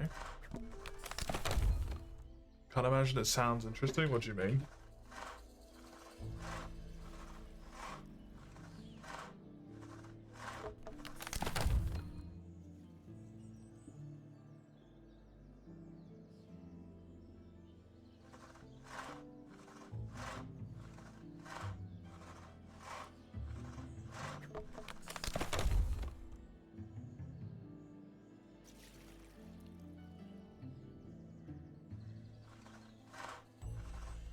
Moving all the enemies removes the tension. That's true. But don't you hate the tension? The difficulty kind of still exists to a degree.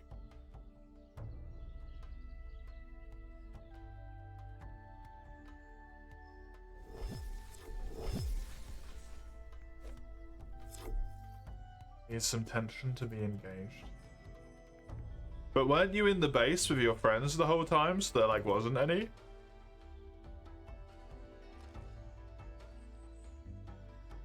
Fight without oxygen equipment? That would be a lot harder.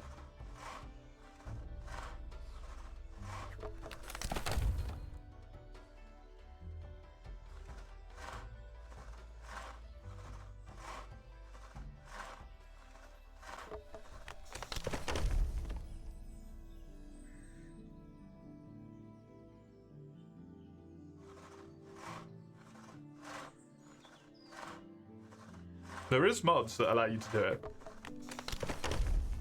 I don't know if you can make them go away, but you can make them friendly to you at least.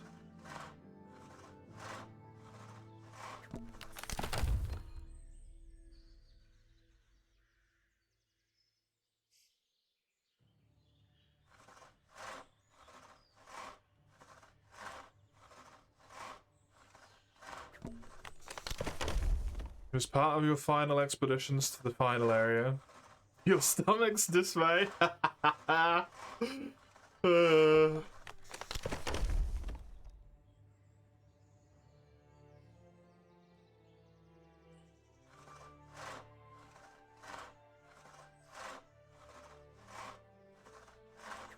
Fair enough.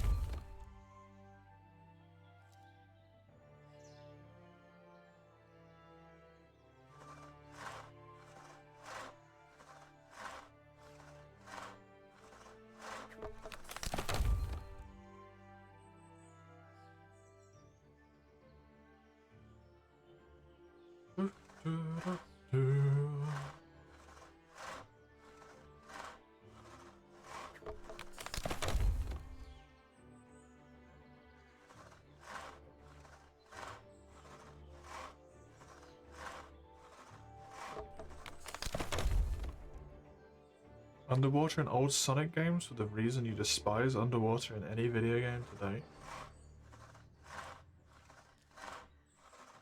I do not remember Sonic games even having underwater. To be honest.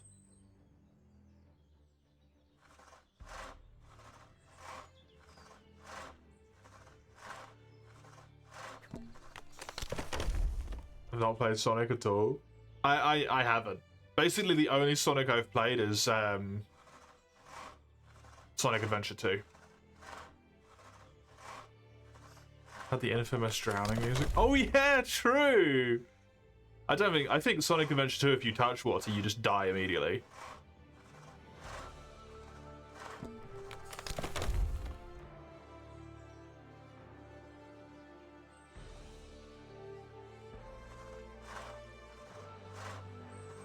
It was anxiety inducing. It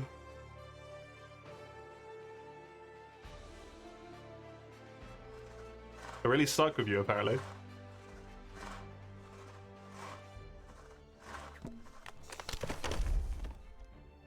I never had a Mega Drive.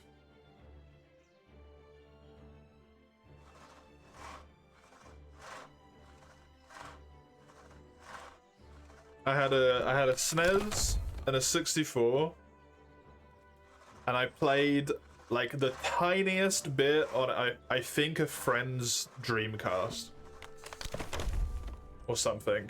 I vaguely have a memory of playing on a Dreamcast at some point.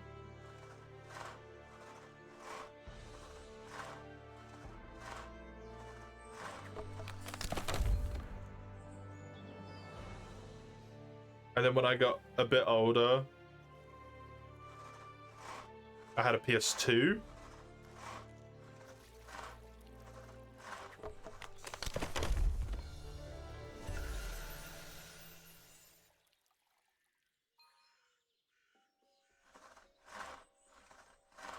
And a PSP.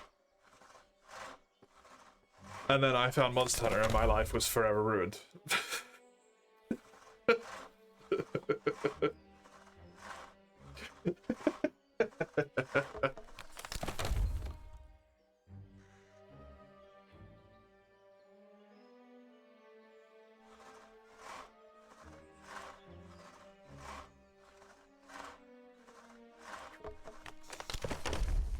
Thought it was SNES, Mega Drive.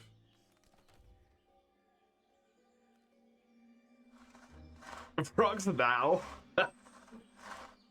Don't tempt them, mate. They'll do it. It won't run. None of the monsters will have textures properly. The AI half won't work. They'll release it. Don't tempt them.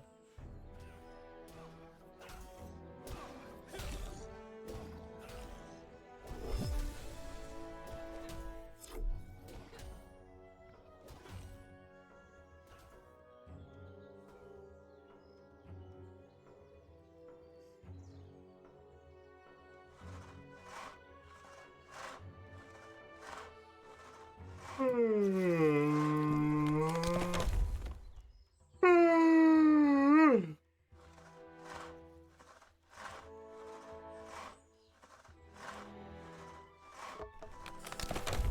does summer technically start?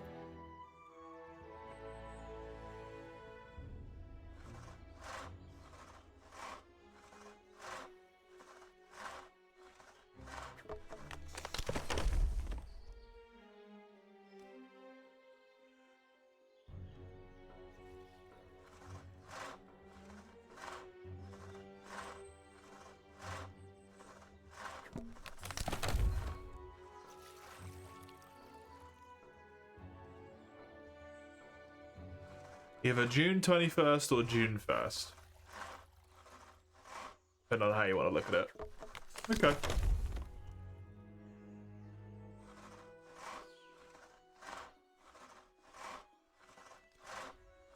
So we're nearly there. To the point of getting information about the title. The DLC at least.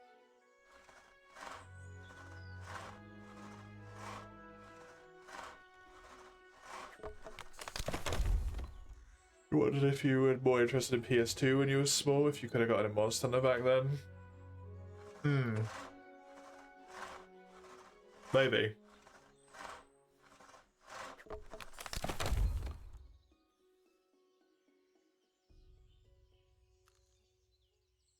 You almost made you hate it.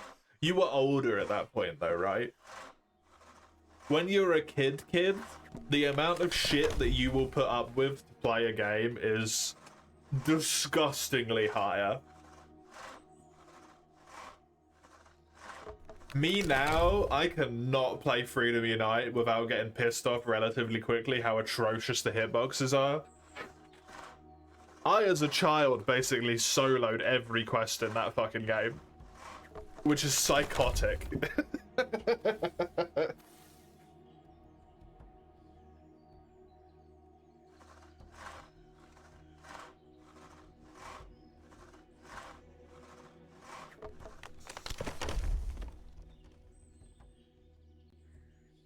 If your friend can play Subnautica 2 at 15, so can you and Monster Hunter. I feel like that would annoy you more than you would be able to do it. You would have bought Wilds on PC way earlier than you did if that wasn't going to be a problem, I feel.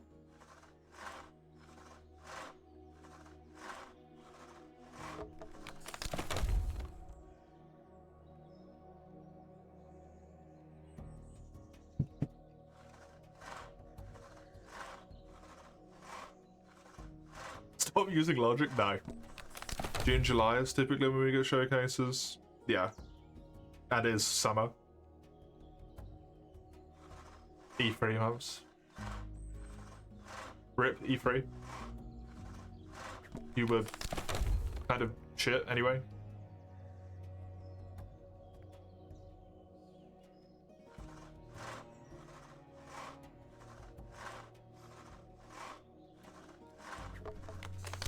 They tried. They didn't try very hard, but they maybe did. The most minimal amount of effort.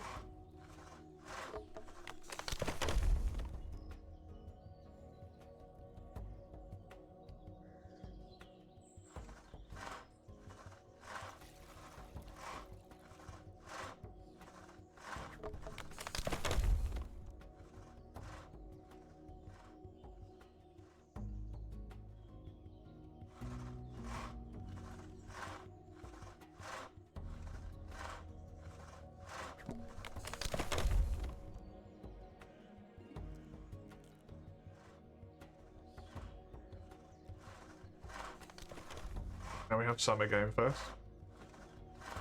And the one of those that I watched was fucking dog as well. It was so boring, man. Oh my god.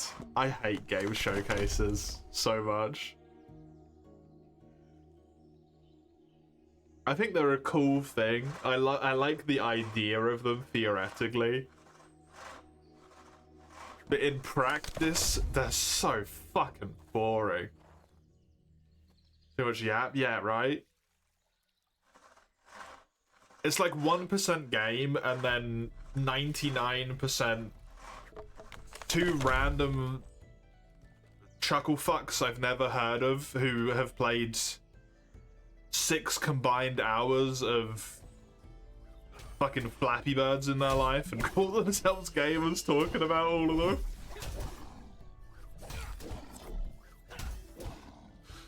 And I'm like, ugh.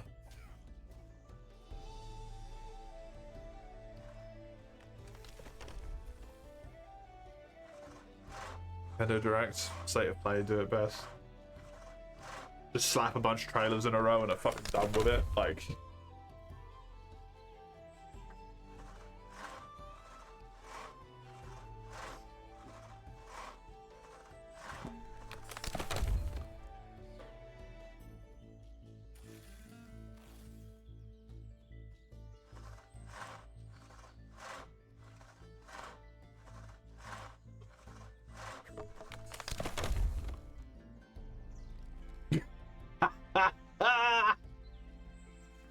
that's such a weird thing to me in the first place. Like, why is the final game so important?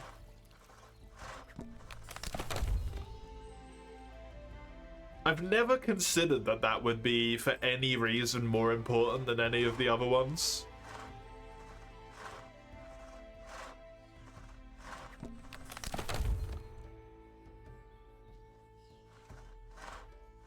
Like, that seems like the least important one to me, because I slapped it at the fucking end. Save the best till last? Oh. Well, clearly that adage didn't go very well, did it?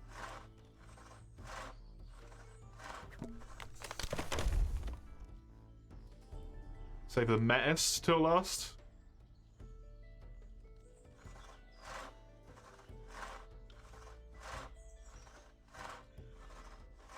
I feel like if you have to save your, like, juicy little thing to the end to make it so that people will actually be engaged, your thing isn't necessarily very engaging. I don't feel like you've necessarily done a great job.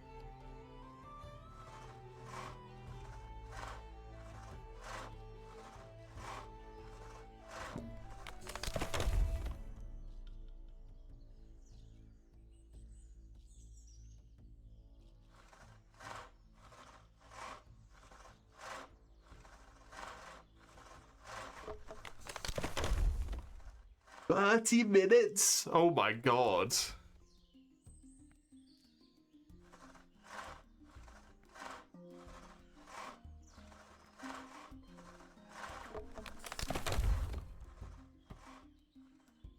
What's the longest trailer in the showcase? That's stupid. That was in the showcase, the whole trailer?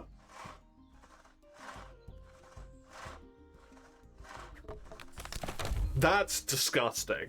The fact that they didn't just make like a 2-minute one for the sake of the trailer, for the sake of the showcase, and then have a longer one for the sake of itself. That is time padding so hard.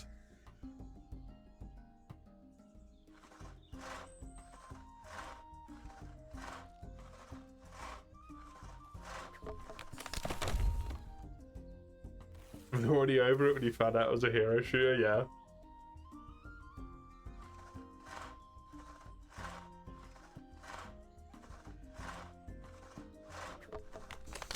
I feel like that's always the problem. It's kind of why showcases can never win, right?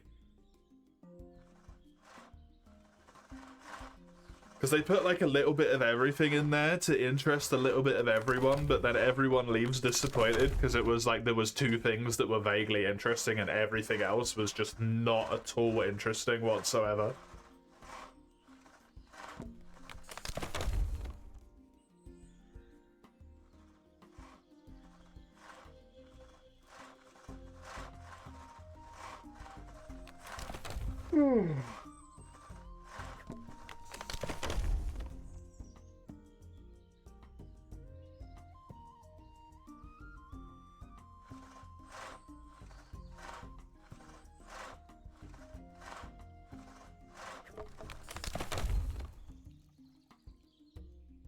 What's this gameplay trailer release date move on? Yeah.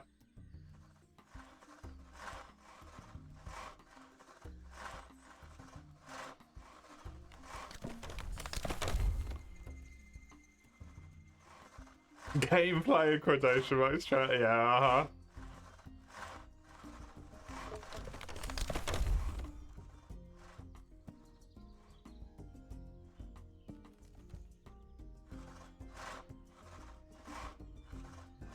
Yeah.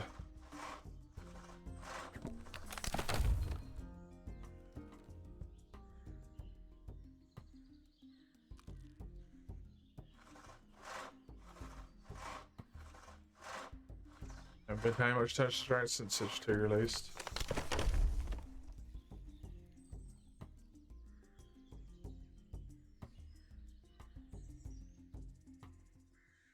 You don't have it, yeah. There's no real need to at that point, right? There's no real need to.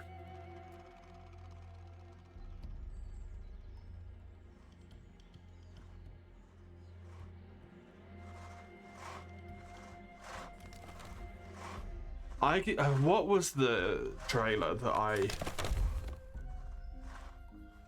I watched a showcase. I can't remember what it was for. It was something about Monster Hunter. So I watched the whole thing. And then I don't think Monster Hunter was even fucking in it in the end. Which was hilarious. But it was just so thoroughly, like,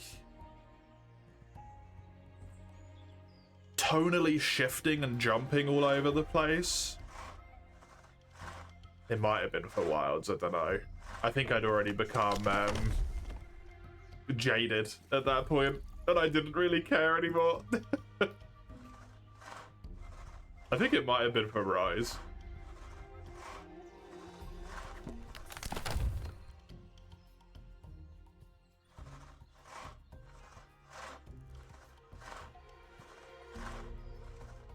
Or JPEG? ES6? Oh yeah. Uh-huh. That's like still the only thing that's there years later as well, right? Can you remember me saying so similar for Wilds? Oh, maybe it was Wilds then. Did I not become jaded at that point? Was I not dead inside yet? Astonishing. The dating sim? Because he cares who lives. That's disgusting,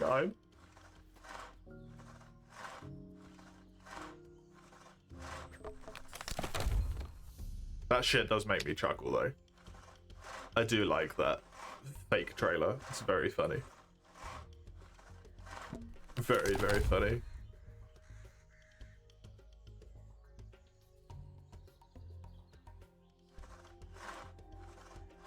"7 years, I only know that."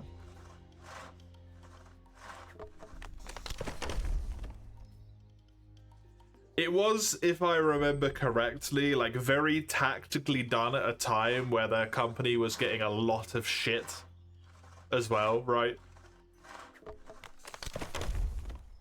It was very clearly like a hush hush now. Look, the game you care for, everyone loses their minds and stops caring about all the bad stuff. Yeah, Fallout 76. I feel like there was something else as well. It wasn't just 76, but maybe it was.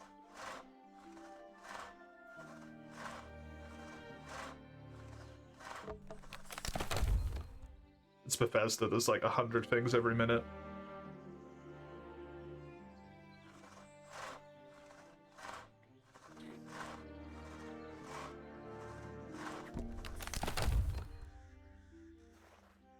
I miss when I had a like good source of information that I watched for things on games that I could potentially care about.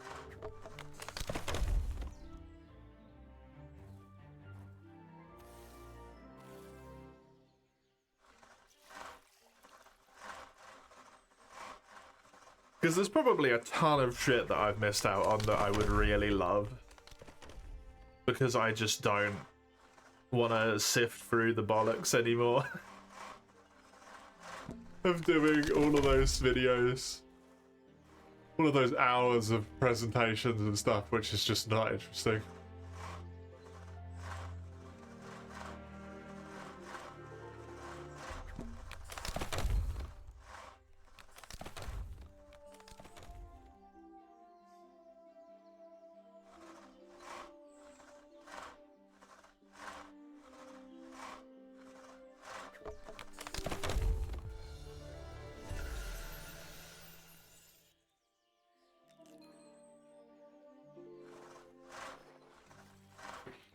Certainly their biggest controversial game. Yeah. Yeah, so far. So far.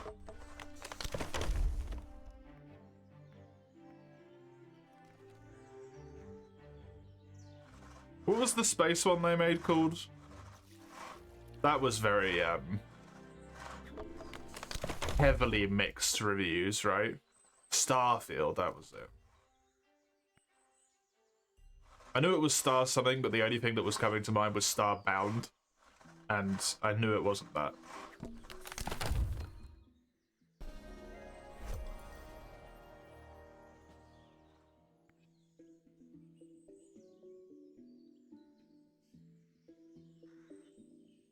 On to my final log. Deposit. Anyone played it? I haven't. I kind of think, to be honest, that Bethesda's kind of like meh at making games. They make very intriguing worlds that can inspire your imagination in ways that are very interesting. But I think the games they make are a bit eh.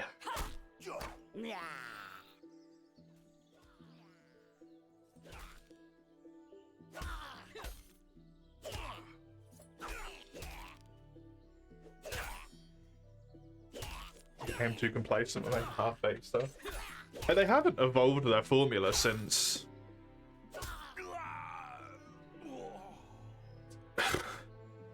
Fallout 3 / maybe Morrowind, right? Basically.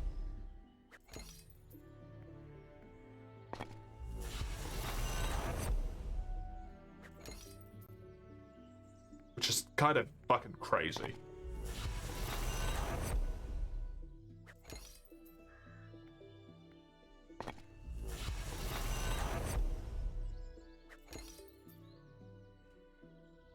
Morrowind is good. I've actually never played it.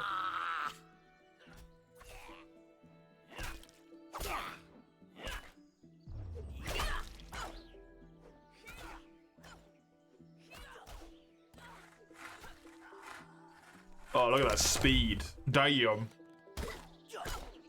He's fast as fuck, boy.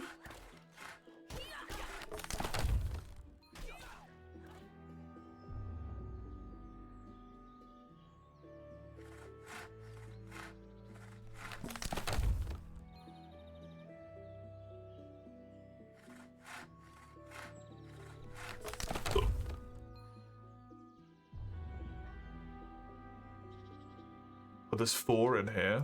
Intriguing.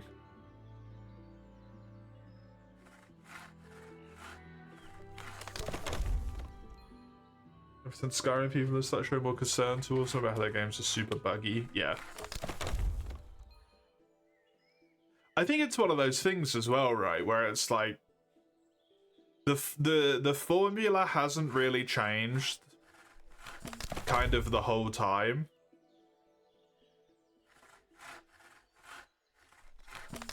And yet somehow there's still a disgusting, humongous number of bugs in their games.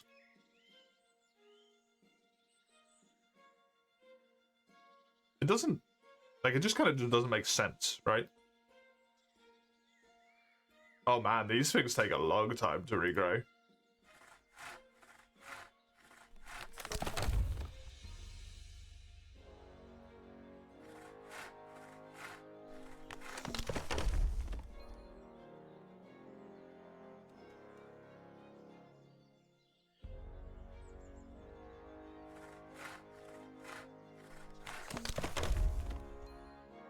Like the Tom Hound memed about it, yeah.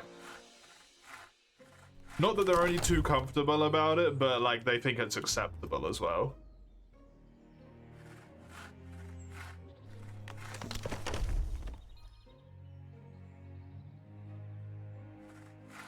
And also that they know they can get away with it. Just somewhere they don't fix it, yeah. Like, I know that it takes a good chunk of effort and all of that to do bug fixing, and it's very time consuming and whatnot, but it's not like they don't have the fucking money.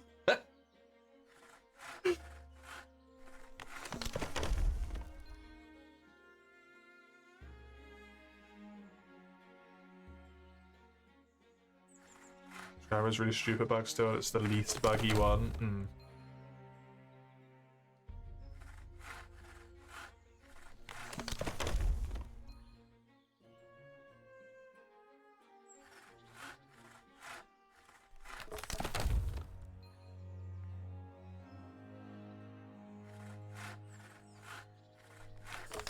Okay, I am loving how much quicker Teak is here.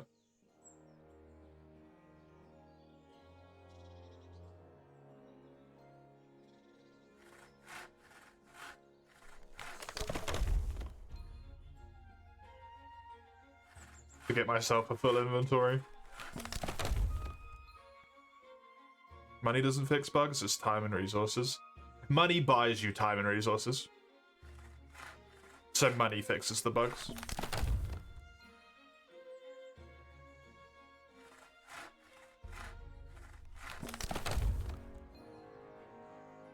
It allows you to be able to pay for the staff and stuff. And they publish their own games, so there's no excuse on that front.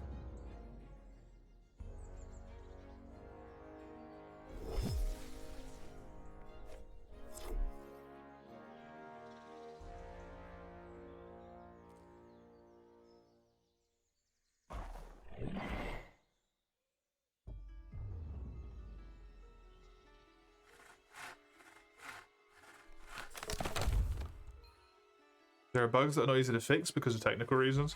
There is. Yep. But there is plenty of bugs that they have in their games that logic does not apply to in any way, shape, or fucking form.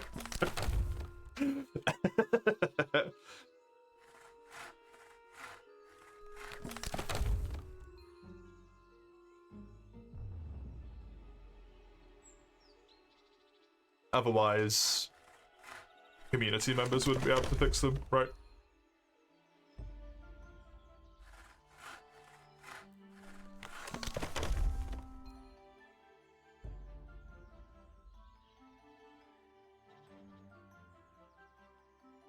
Wasn't there a dude who got hired by Rockstar, fixed a bug and quit? That's fucking hilarious if that's true. Bunch of bug quests that are just dialogue that can't be hard, yeah. Yeah, in theory, that should just be logic in a tree.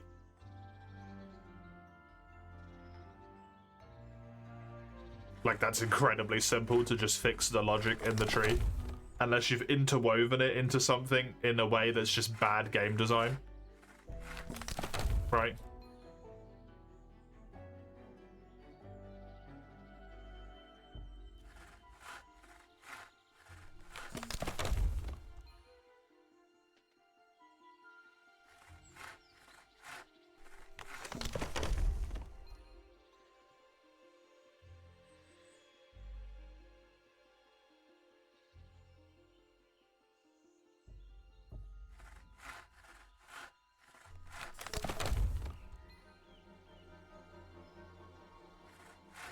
Very weird. Very, very weird. For someone who's been making and publishing games for as long as they have, it's just...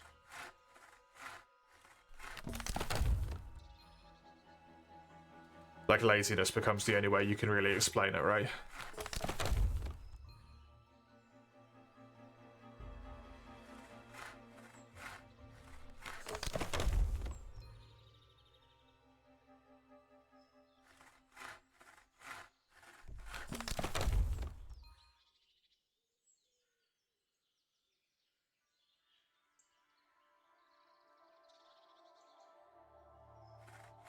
At least for all the ones that get very easily fixed within like a few months of release by modders who don't get paid for it.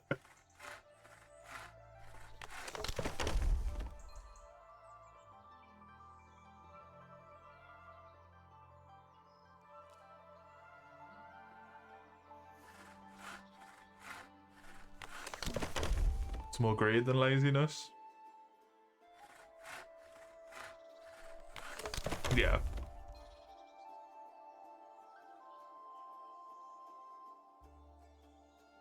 I say laziness instead of greed in that instance because they are the dev and the publisher.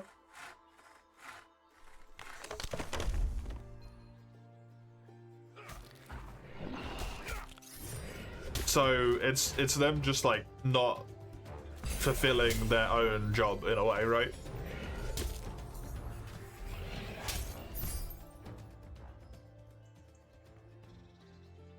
Even if there'll be people doing different bits in different sections, like the devs and the publishers probably aren't even in the same like fucking building, but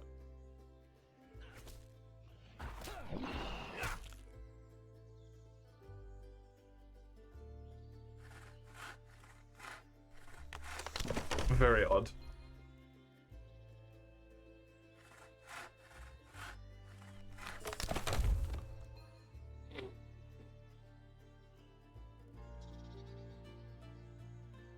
Employees aren't lazy? Well, hopefully not. We can't necessarily know that.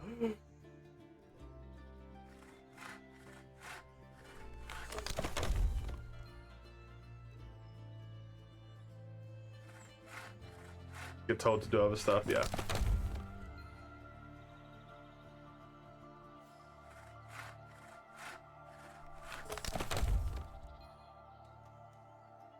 As someone who's been in that situation, it would make you into what is what people would typically call lazy, to be fair. When you're constantly being told to do stuff that's counterintuitive to what you know that is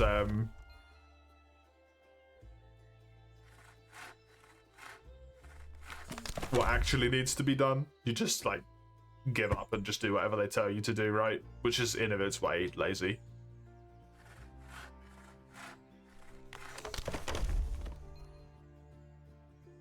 Even if there's not much you can ultimately do at the end of the day. When you willingly choose to divest yourself of your personal responsibility to the project, that is a bit... As someone who's done it, it is a bit lazy. But it is a natural course of situation where you constantly get overruled when you try and point out things that are wrong, and then they just tell you to fuck yourself and do something else instead, right? It's a natural cycle of logic. Don't agree with the money fixes bugs, it's too untrue for you. Money's involved, it's not guaranteed to fix based on the severity. The ones that they have and are egregious and constant in their game, money fixes them. Because they don't really tend to have anything that's terribly too destructive, right?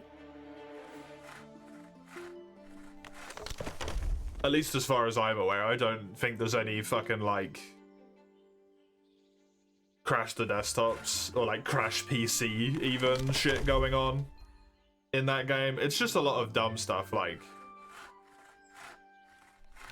the bit of code that links quest A to quest B is just wrong. And it only works if you've, like, specifically gone through a door first or something. Like, that would take a few QA just going through the code to be able to fix.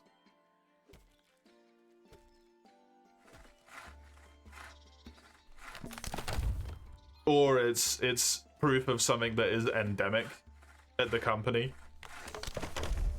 Which I feel like is more the point and the problem at this point with Bethesda specifically. Is it feels like they have a, like, innate constant problem with either rushing or doing something that causes silly little bugs that should never really be there in the first place, right?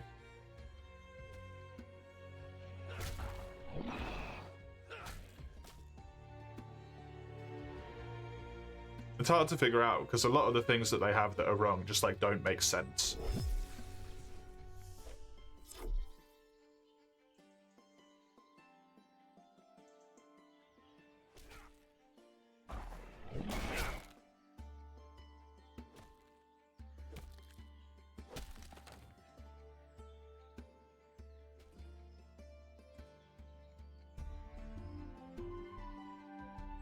The priority list conflicts with time management.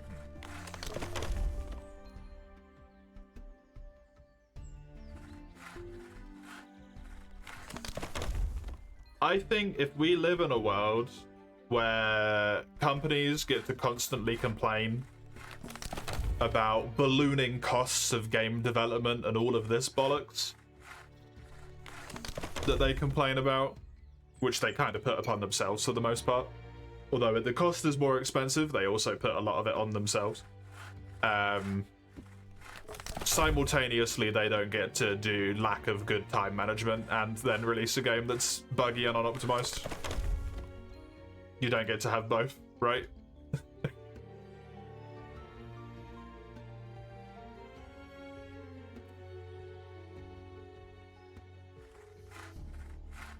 I don't know if Bethesda themselves have complained of that. I'm sure Todd Howard has at some point.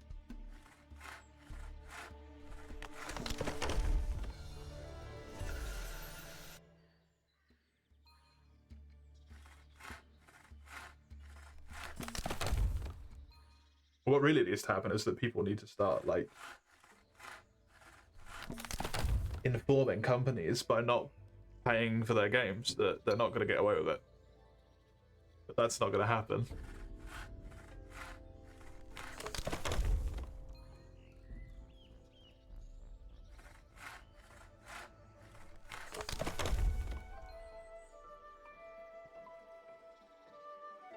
As an individual have, but it's a job, yeah. Exactly.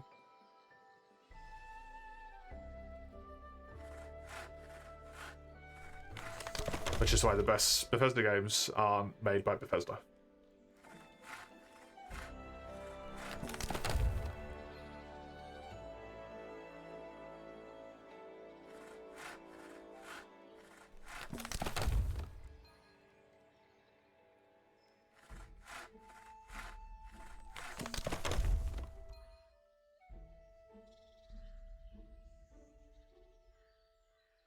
I wonder. I'm imagining there probably won't be. But I wonder if that game is going to be buggy as fuck when it releases. Elder Scrolls 6. If it ever fucking does. Honestly feels so much like they just pulled it out of their ass as a PR stunt to make people shut up after the bad Fallout game that I've immediately forgot again.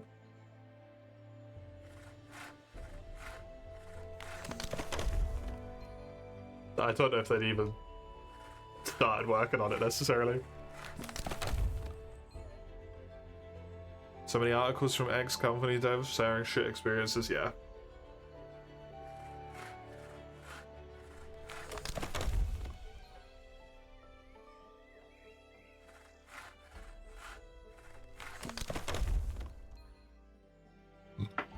I know a lot of those people were probably very,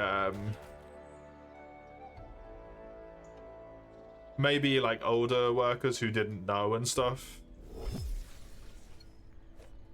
Or something. But it always confuses me when the younger members of the workforce go into companies like that and are like, yeah, they're all like, everything's really rushed and they don't care if you do their job properly and all this stuff. And I'm like, have you just paid any attention to their repertoire for like the last however many years though? Like you were a young aspiring job worker and you decided to go work at Ubisoft. Did you expect quality? Like what? What were you thinking? Obviously you take a job where you can get a job sometimes. And that's just how it works, but like...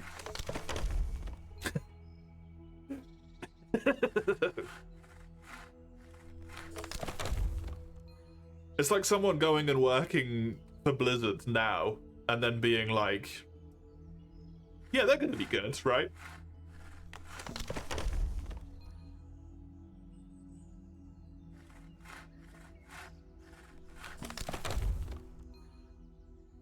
Speaking of money, you didn't just spend £25 on an Amiibo.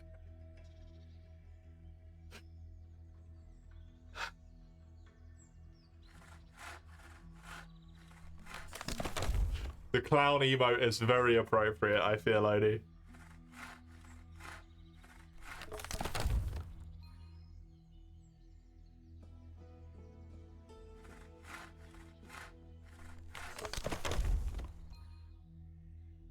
Say that you being the problem, yeah. Uh-huh.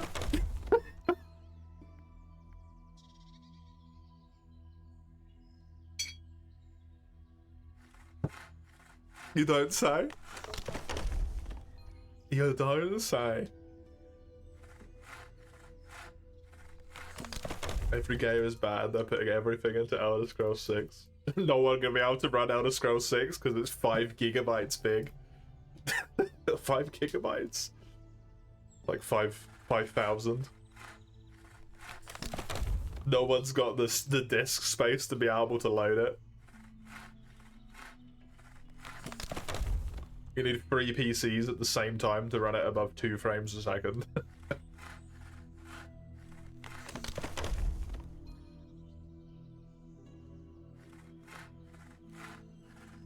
What's the really big one? Like a petabyte or something?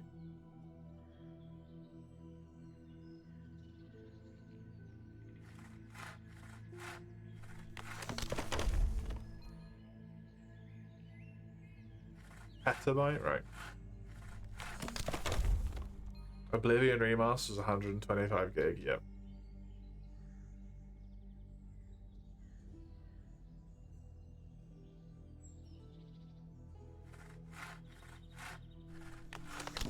It's a shame that they are monumental knobs.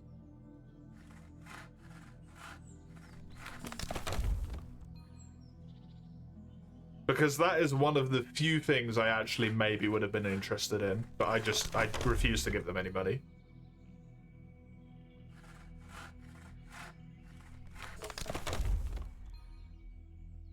Compress your files, Jesus. No, they don't need to do that.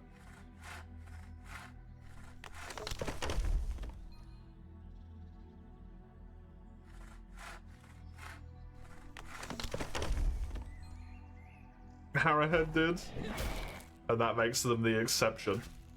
Why can't everyone else? Because we can't. It would take one person, like, one day of hard work, and we don't want to pay them for that. I don't know how long it takes, to be fair.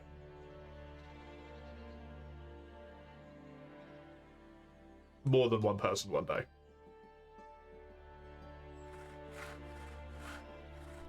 Compressed. Your fucking brains are compressed.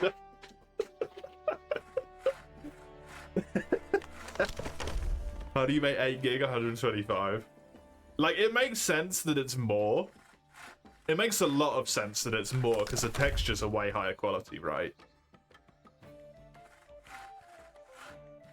But it has the same voice lines and stuff, right? It's got the same voice lines. In theory, it has the same amount of, like, dialogue and other information and quest logic and code and all that crap. Hell, my understanding is that even some of the bugs are the same as they were in the fucking original. So that's purely just, like, they straight up did not bother optimizing and file size reducing anything. It's the only thing that makes sense. For a 15 times increase? It's that thing again, like, unless they're forced downloading, like, uncompressed 4K textures onto everyone's installs, it just does not make sense at all. Exactly. If 117 gigabyte of the game is textures, like...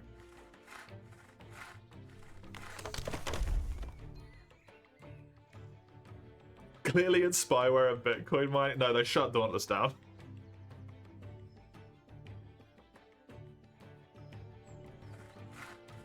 Unreasonably unoptimized models to save time. Yeah, exactly right.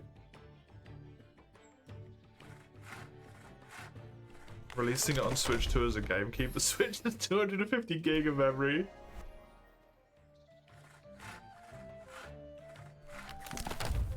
So you cannot have Elder Scrolls Oblivion and, even though it's not on there, Wilds at the same time.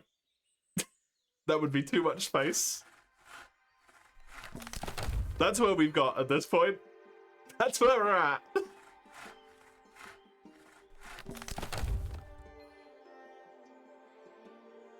Can't install 2 games at the same time.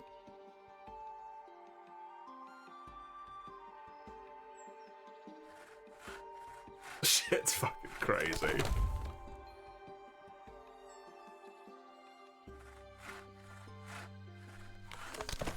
How much was this?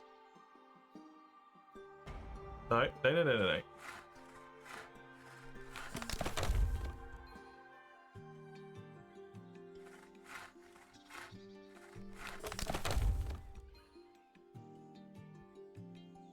Even this is like 70 gig for Dying Light. It's just crazy.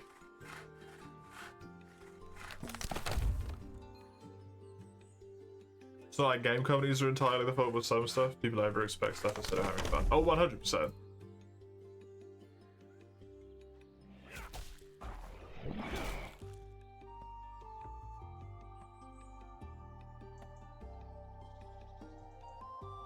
It's when it comes to technical things that there's a problem on the game company side for the most part, right?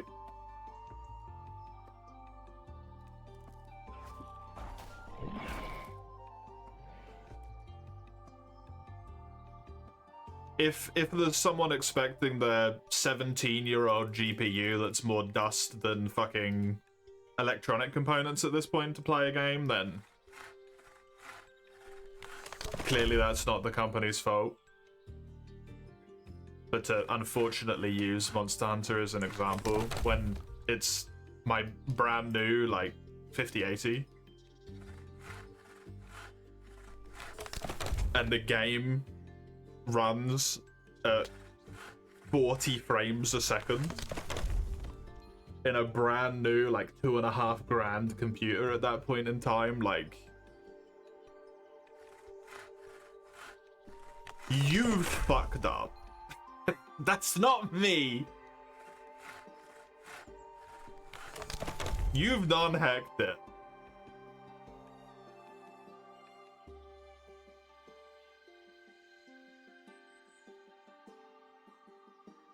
You're over here waiting for a cute rhythm game with a cute character shot murder while shooting bows? Huh?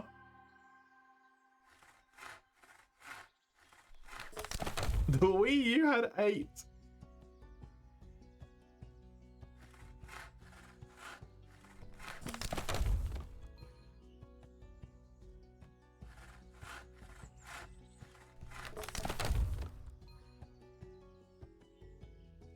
Crazy. Because you're using a 1060, yeah, definitely.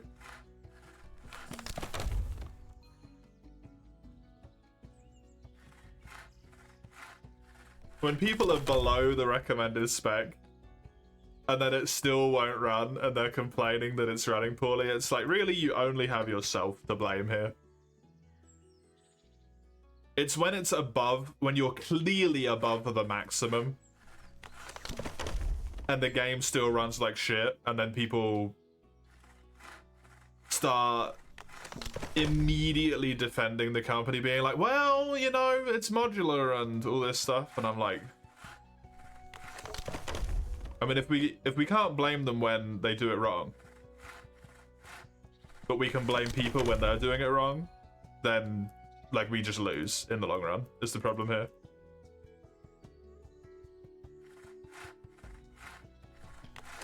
What's the recommended for it? GTX 1660. So yeah, a lot lower, right?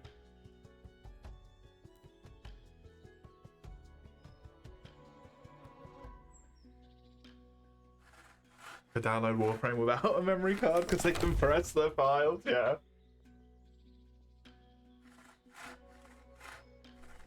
I don't know how difficult it is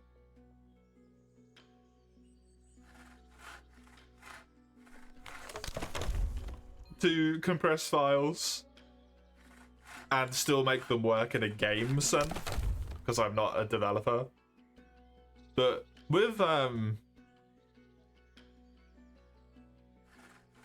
normal file compression on a PC on Windows, you just like drag and select what you want and right-click compress. Obviously, it's going to be more involved, but I feel like it can't be that hard. You know?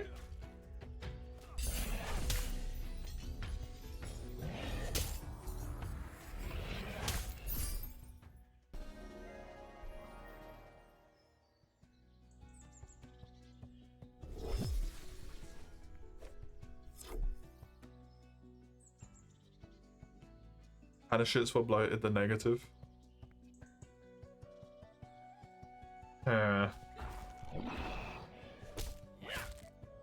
I understand, and I'm sure it did by a few percentage, but I think there is significantly more people, at least when Wild's released on PC, with legitimate fucking complaints about the way that game ran. And people were far too quick to dismiss it as just being like components. It's hard.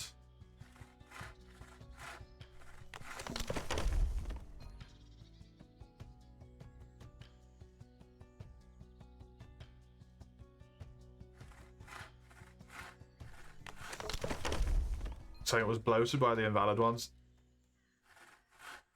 It probably was, but I think the amount it's bloated by is negligible.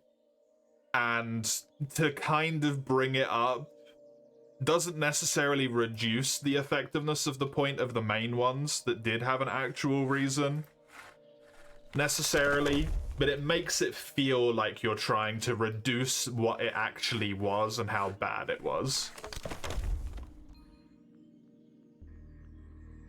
Even if that's not what you're doing, it's how it feels a lot of the time, as someone who's suffered from the issues.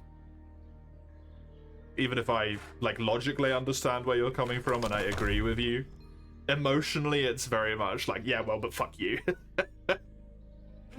It's kind of how it feels.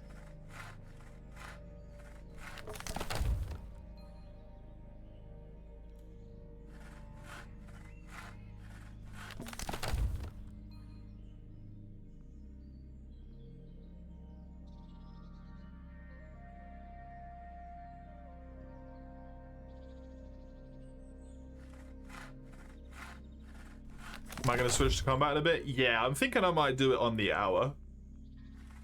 Because I reckon an hour will be more than enough to get the 2 levels or whatever it is that I need, right? Like, that shouldn't be a problem.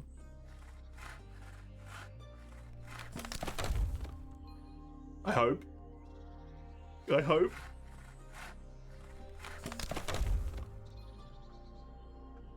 It has been in my mind, Draka, don't worry.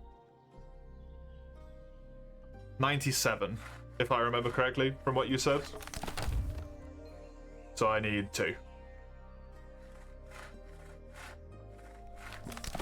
Suddenly 92 is halfway to 99. 430 something is halfway to 500? I think is what it is in this game.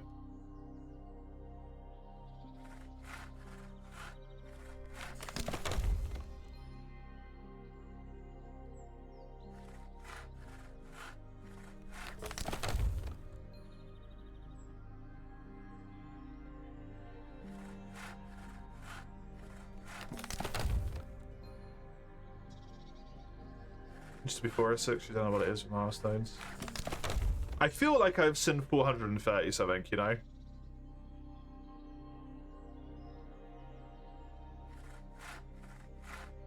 Better example is Rise, because it worked fine on the Switch, no reason it runs so bad on PC.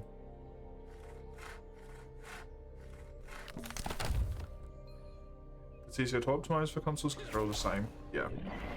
It is easier to optimize for consoles, 100%. I think the problem where that argument falls flat is when the specs that they give, what you have is above it. And then it still runs bad, right? That's the problem.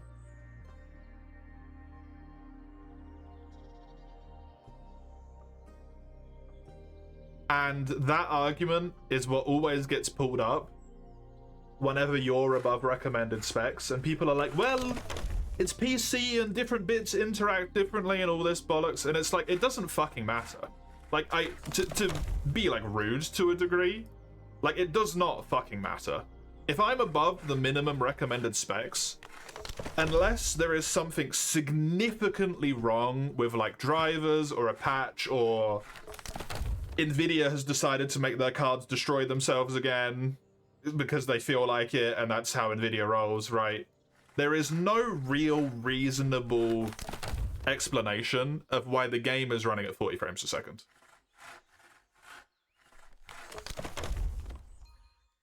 Is it fair that it's running at 80 instead of 120?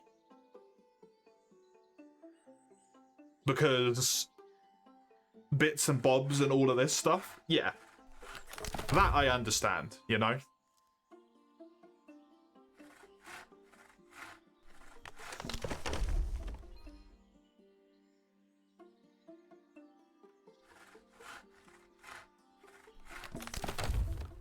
But I think when it comes to Wilds, as frustrating as it is for people who have fun with the game, like yourself, it's one of those situations with PC performance where playing devil's advocate isn't playing devil's advocate.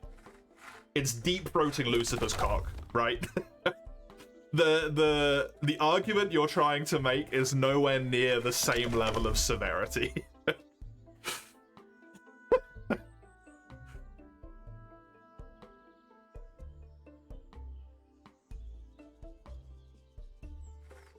It's 439, right? Yeah. So that makes it a lot slower for those last 60. When you've got an extra 32 levels condensed into them. It's a lot slower. You was very fortunate. You was, and I'm glad you were. Since you enjoy playing the game as well, you are the ideal type of person to have been lucky with it and actually have good performance.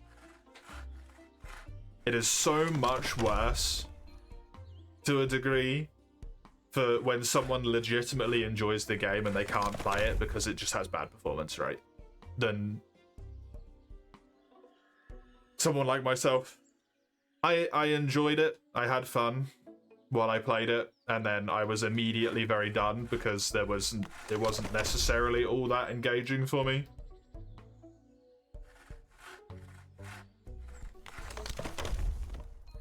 But there is basically no world in which you can excuse the fact that that game was crashing my computer.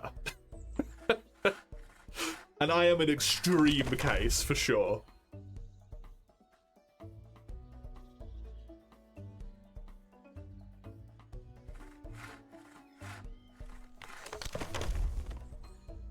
But like,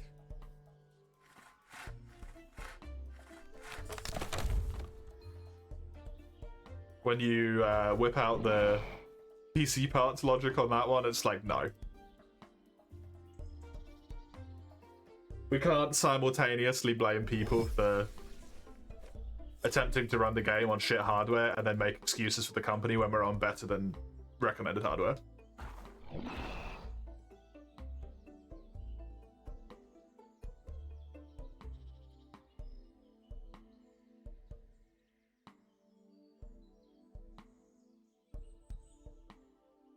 It is weird how, like, buckshot it was, though, right?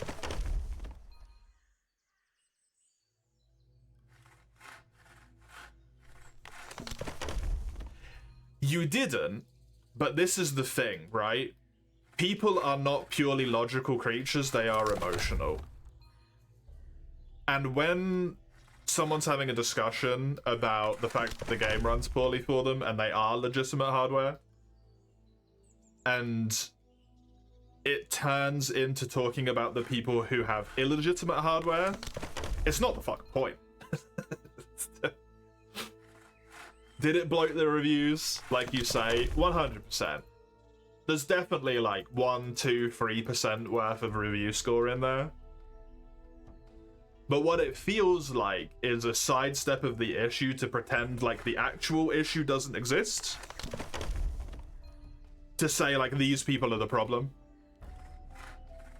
And this is why it's not getting fixed. You should blame these people is how it feels.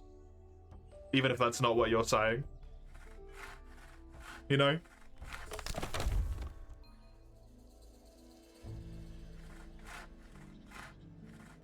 It's, it can be immensely frustrating. For sure.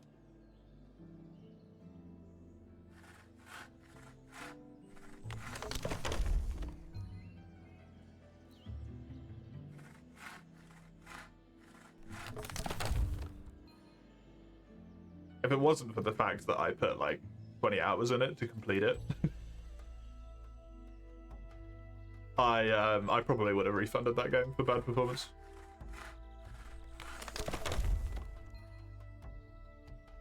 There's no real middle ground to discussion like this. It's a lot of people's fault, yeah.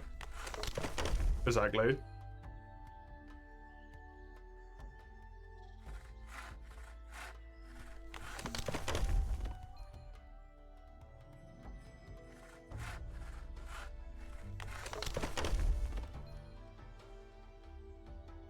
Why else is it? Yeah. Yeah, that game uninstalling itself is the funniest shit ever, man.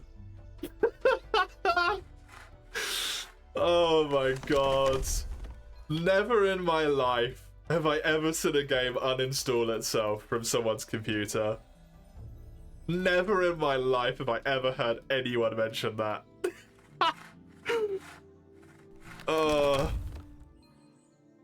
Fan-fucking-tastic. Cracks me the fuck up. I really did have like the strangest issues. I hope no one ever had what I had with that game. Feel bad for people who legit can't fly it. It's just extra annoying seeing those complain based on that underbuild rig. It is, yeah. 100%.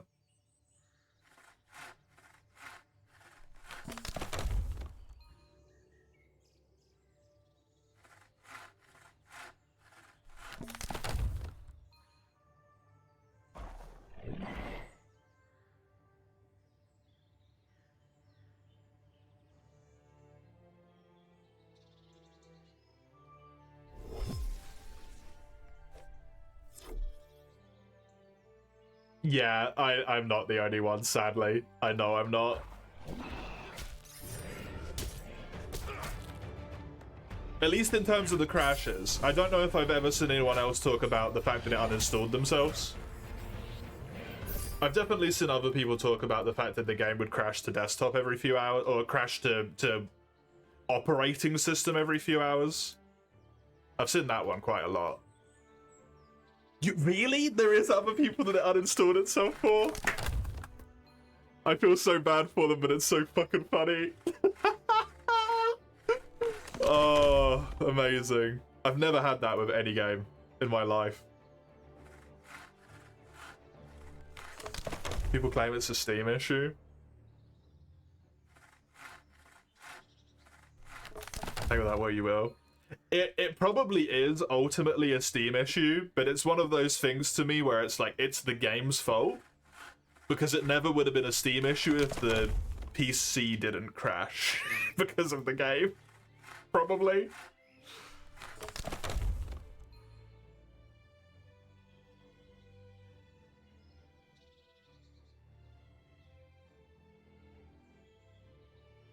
Although it definitely wasn't a Steam problem.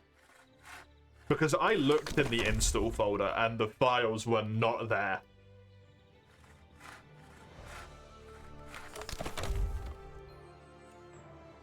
It wasn't just like that it couldn't spot it, they were just straight up gone.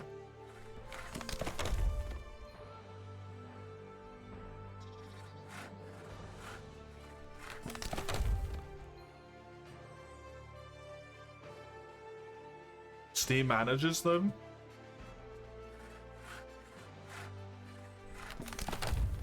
Steam Launcher manages all of your game files. Can they just delete them all in an instant, though? Like that? Like, if you delete something on your computer, it takes a long time, right?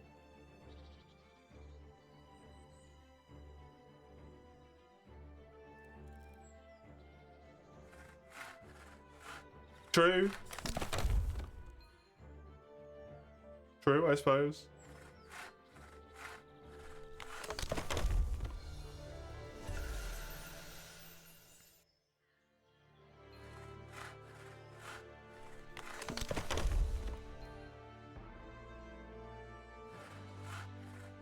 You've never heard of a AAA game doing that? What about a quadruple A game?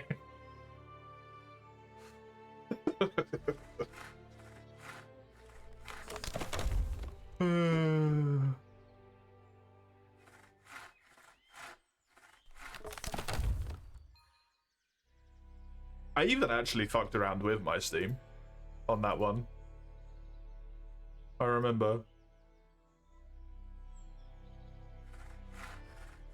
Did uninstall games, but usually when you get a game-breaking card or lose a save file, you can't recover. Yeah.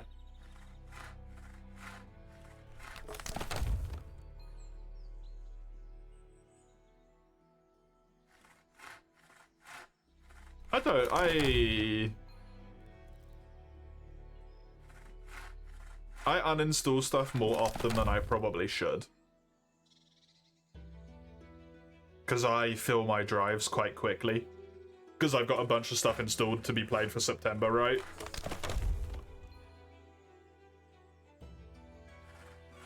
Like, Resonance of Fate was like 50 gig or something. I think Alterian Excursion, or whatever it's called. Atrian Odyssey? Atrian Odyssey. Is like 30 gigs or something.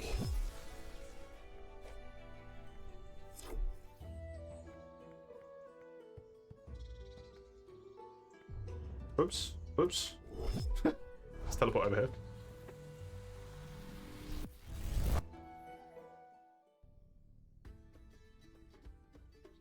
So,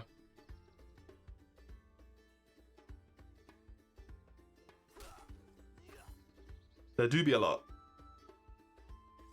Been recruited for potential Subnautica 2 save by friends of a friend to build their bases for them.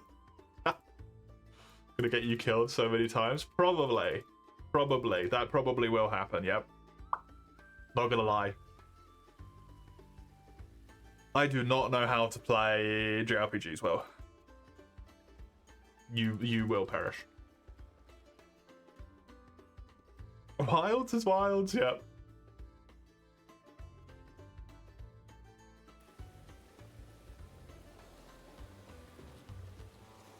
While I think it took an unreasonable amount of time for it to happen, I am glad it now seems to be in a state where it is actually fixed.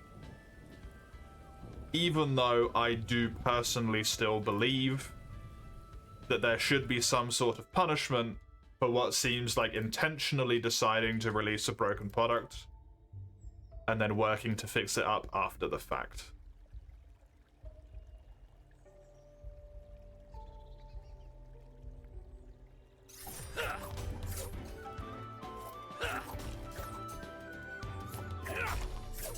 Otherwise Bethesda wouldn't be around anymore. I'm hearing nothing but positives.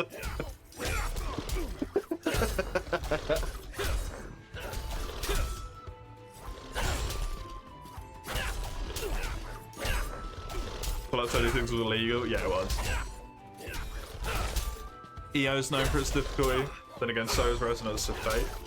I feel like, you know, maybe Resonance of Fate isn't really known for its difficulty as such, as Resonance of Fate is a good proof that human beings don't have the ability to read.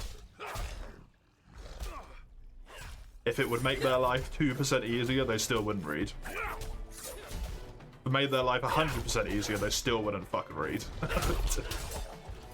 Rather than that game is hard, it literally tells you, just like scratch damage and then pop it, you know?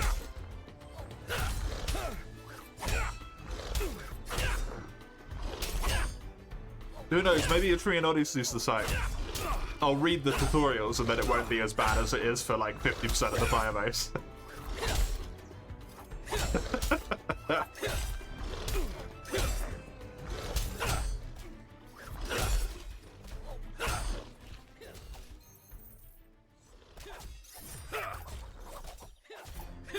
Been watching one guy play recently. Know what he learned from playing through that game through the several chapters?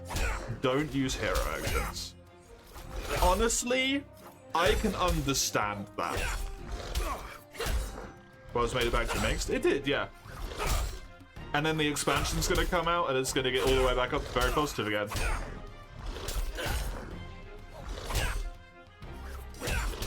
They put Bracky in. Ugh!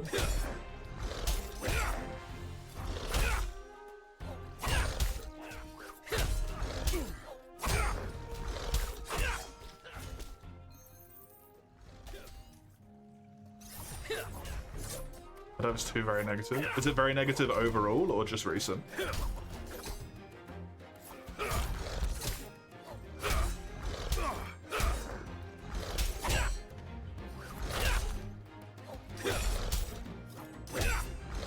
No, I do. It's just very recent. It's still very positive overall.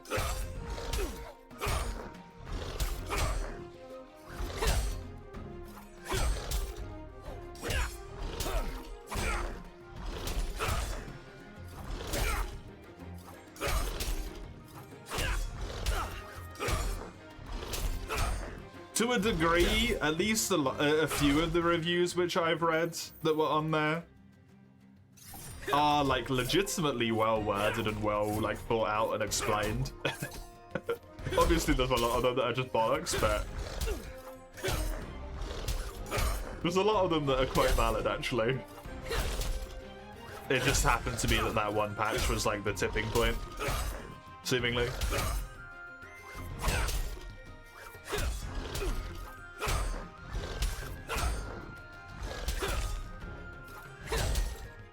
It just hit the threshold and then...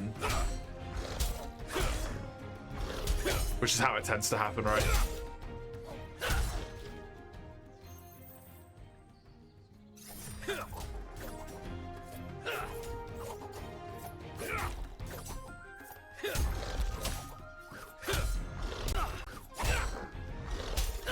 Warbombs are perhaps the single worst way to beef it up. Yeah.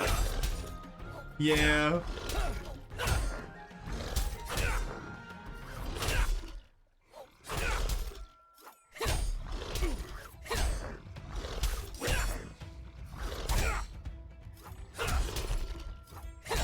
I remember when I was playing, way back when, and there used to be this system of like, in the war bonds you would get to choose what a reward in the future was gonna be, potentially, like you would get some mines or something like that. That just does not happen anymore as far as I'm aware. Stuff like that really hurts the game, right?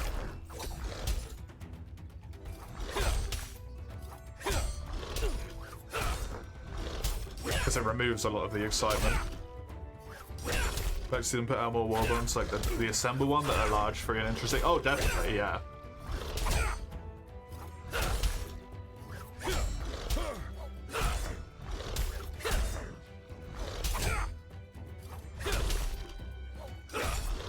What I thought was gonna happen, at least when I played, because I played it on like release, basically. What I thought was gonna happen is that big one that you start with, the Helldivers Assemble one, I thought that was gonna get like a page longer every time they did a warbond or something, and there would just be like an extra page of free stuff on there. And then that just like never materialized.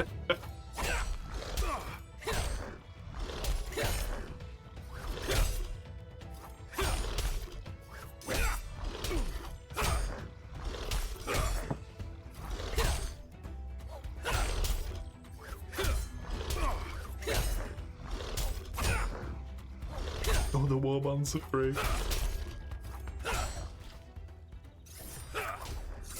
Yeah, you just have to go on that one planet and sacrifice your lifespan.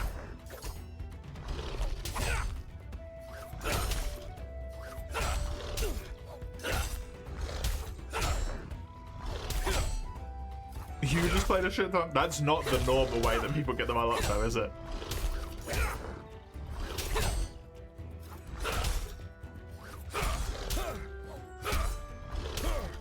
Rolling Genshin rolls is too, the process of getting there sucks. Exactly. Good point, mate.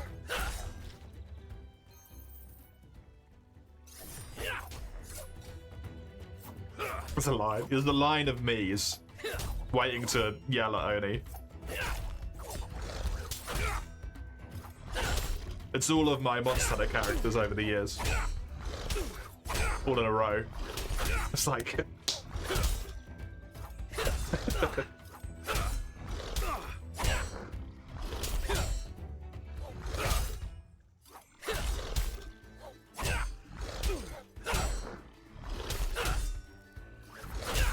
It's like some kind of that character name from Yakuza's Delusion. What was his name again? I already forgot. The Pillock protagonist. Who's somehow incredibly intelligent and incredibly dumb. Cutscene to cutscene. When it suits the story. Ichiban, that's it, yeah.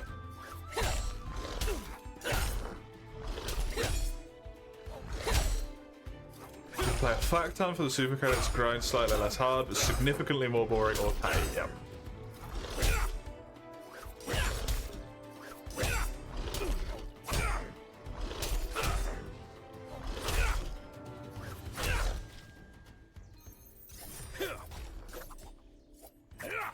I actually kind of like it overall. Like, I do think it's a good system.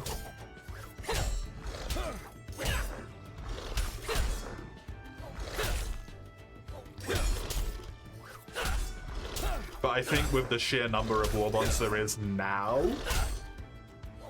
it is kind of like untenable to actually do it if you're even like a casual player. Just do like a few matches here and there with your friends. Like, it's a job at this point to get all of those unlocked. If you start fresh at this point now, like, you're fucked forever, right? If you're just the casual player.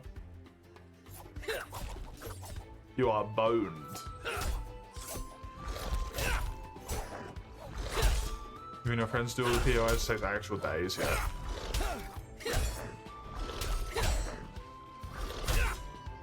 Especially when sometimes you can just get fucking unlucky as well.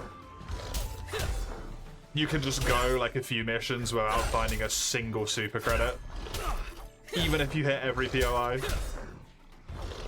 It's not like you're guaranteed the immortal, it is like RNG.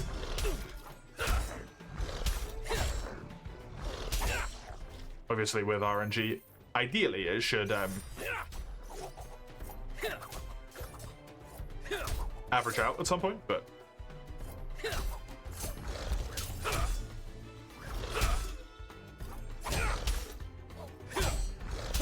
One month is 30 days. People don't have that much time to play though, right, Oni?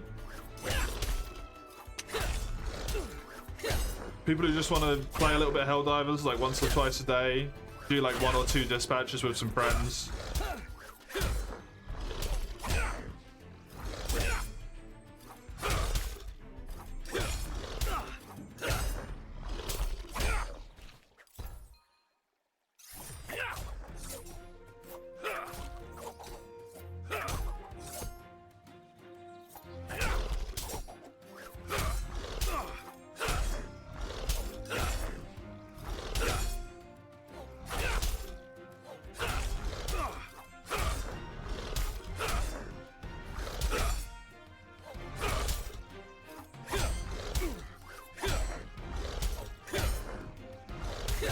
I do still think it's a good system, overall.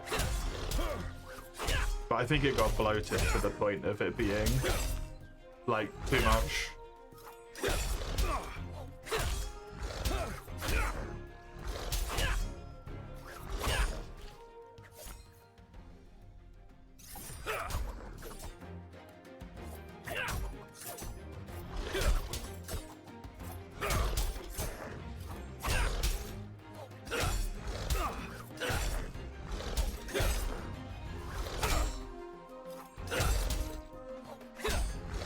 feel like it's not that extreme. I mean, at least for me, it's bad enough that it makes me not want to play the game.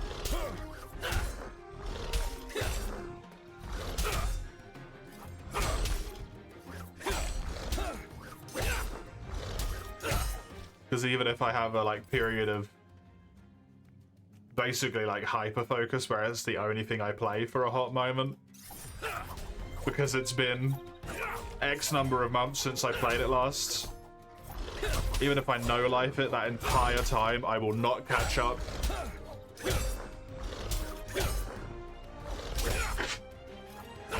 And by the time that I take a break and then come back again, there'll be even more stuff added than I even managed to get since the last time I played it.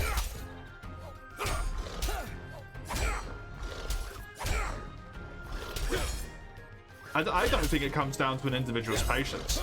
It comes down to an individual's time. And I think that's actually, like, in a way, what's good and bad about it as a system. Is with enough time, you will get it. The issue, I think, is that the speed at which they added new war bombs outpaced the speed at which most people who were a little bit more casual about playing the game could, like, ever reasonably keep up, as it were, right?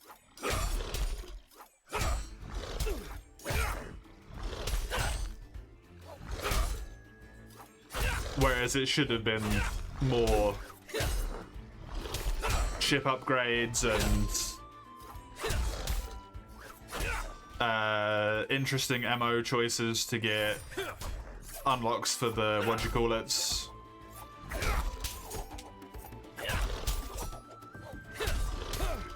What are they called? Stratagems. That's the thing, right? It's not in a vacuum. It's not just the war bonds in of themselves. It's the fact that the war bonds, instead of there being however many there is now, 15, there could be 10, and there could be 5 amounts worth of new stuff in the game that people could have had for free. There could have been, like, fun drops throughout MOs or stuff like that, right? Especially some of the stuff that's a little bit like more inconsequential to a degree. Like the flamethrower and the chemical sprayer and stuff like that.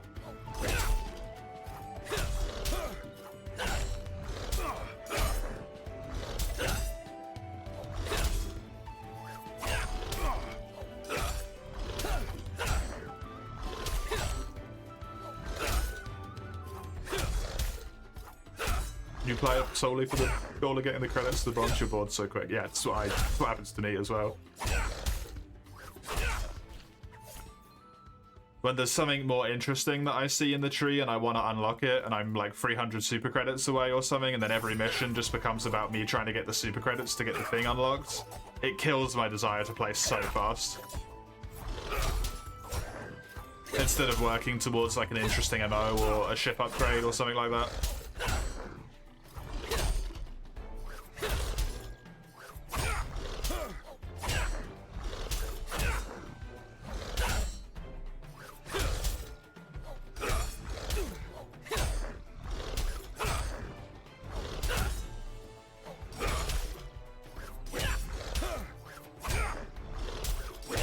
I feel like a lot of the weapon upgrades aren't really necessarily that relevant overall either, so they don't even necessarily feel like something that you can go out of your way to get a lot of the time. Like, some of them are really useful, but it's only like here and there. So that's not even something that you can like short-term goal for yourself while you happen to be getting super credits. If they made them regular, there'd be no point in monetization. Oh yeah, for sure. Like I said, I think it's a good system. I think it's just been bloated a bit too much. Like 22 war bonds is... That's a lot, right?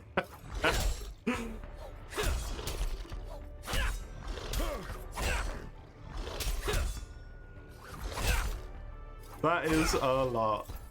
Hey, that's one of the bits I needed, and it's epic. Astonishing.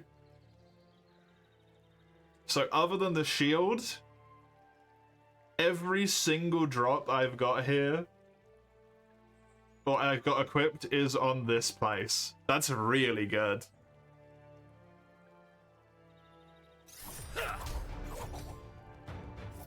Business, especially for a live service game. Problem is, while you can make that the point, the backlash they're receiving now is the failing of that mindset, right?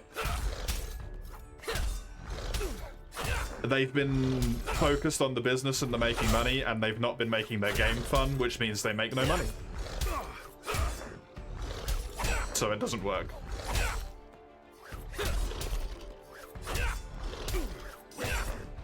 Oh god, I've got such good gear at the moment. This is amazing.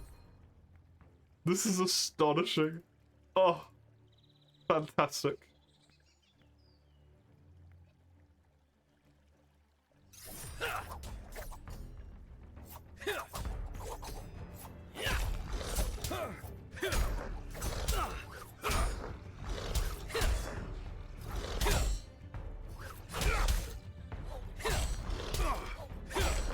Super credits is that easy to get via exploits and hacks, yeah.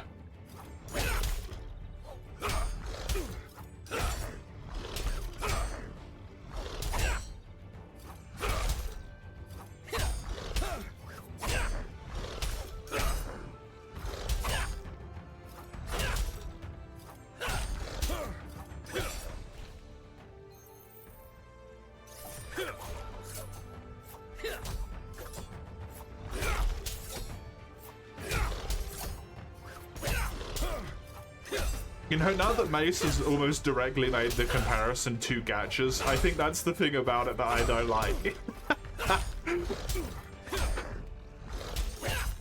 It feels like you have to live playing the game to get to the point where you can have fun playing the game with all of the tools at your disposal. You have to put like endless amounts of hours in it to be able to have all the fun toys.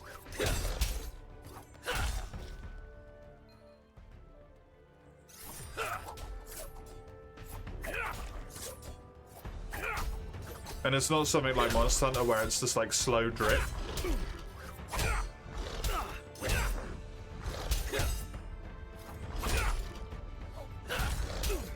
You get like progressive upgrades. It tends to be like nothing all at once for a very long time. And then you get slapped with unlocking a warband and a bunch of stuff at once, then you get nothing for a really long time again. You don't think progression systems and monetization mix as well? I could agree to that to an extent for sure.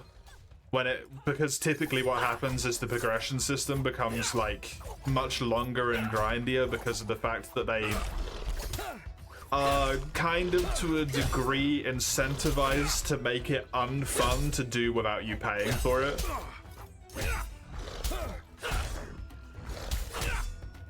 Otherwise, no one would pay for it.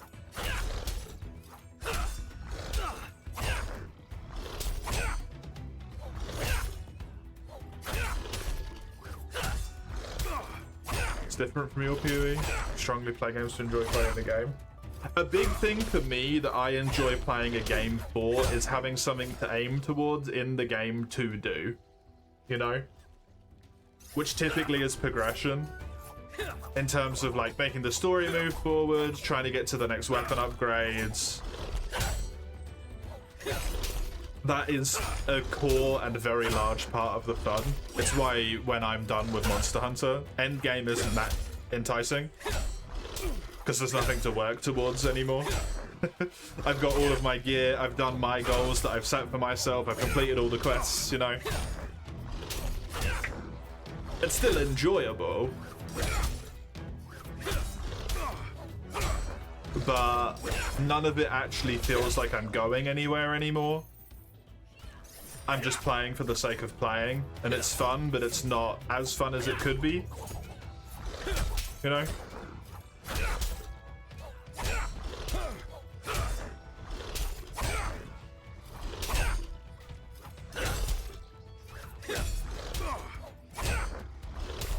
gacha games let you spend a set amount of money for a set character, you be knee deep.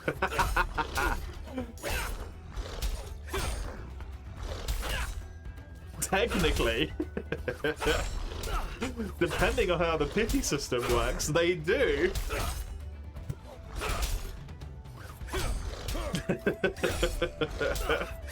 That threshold is just really fucking high.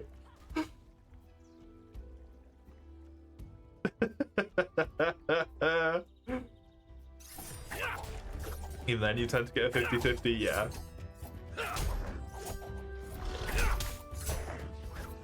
Hey, levels 2, your progression, leveling up all weapons, yeah. That's what I meant though, with what I said earlier, Oni. Like, for me, leveling the weapons in Helldivers almost all of the time feels like completely fucking irrelevant. I'll maybe change the scope and like the grip, and that's it. The rest of the stuff is just like, it's inconsequential. It's your own progression that you can give to yourself, and it gives you a goal to focus on and stuff. But at least for me and seemingly Mace and a lot of other people, it's a lot more rewarding to feel like an actual forward progression as opposed to a horizontal progression, which is what the weapon upgrades in that game feel like, at least. For leveling all the weapons. It feels very horizontal. Which is fine, it's good, right?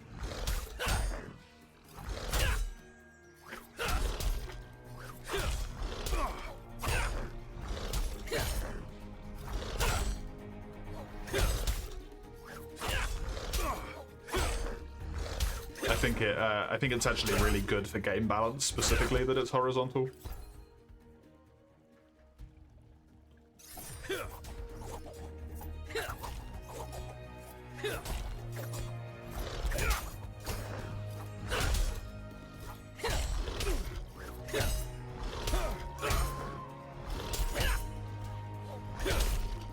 You're fine with spending obscene amounts of money if you know what you're getting.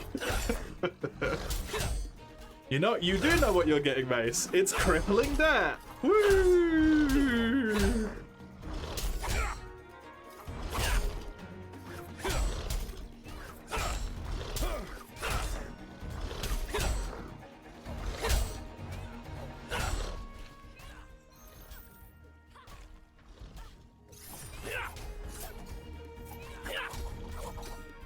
I mean, that is what Mace does.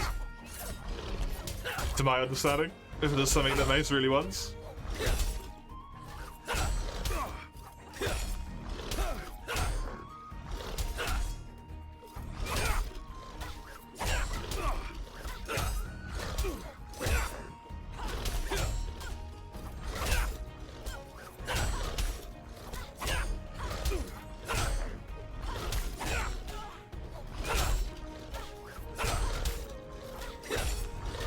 Out the biggest bundle of super credits will get you 17 of the war bonds. And how much is the biggest bundle of super credits? Like 60 quid or something? I don't know how much they are in segments. I have no idea at all. 80 pounds. So look at this from a newcomer's perspective. You've bought Helldivers, which has cost you how much money?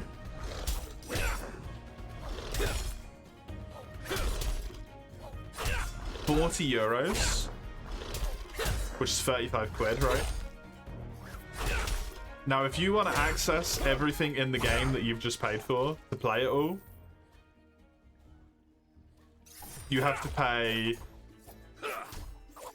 over twice that amount just to be able to play it with all of the toys. Or it would take you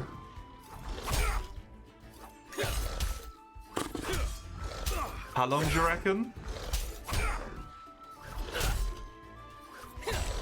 Probably at least 150 hours of hardcore super credit tracking.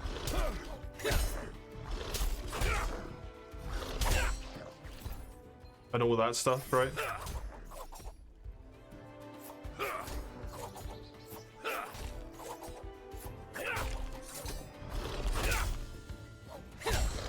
It's rough.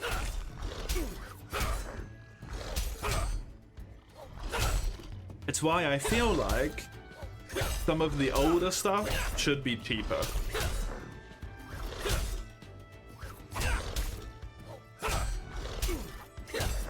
Proud you did the math.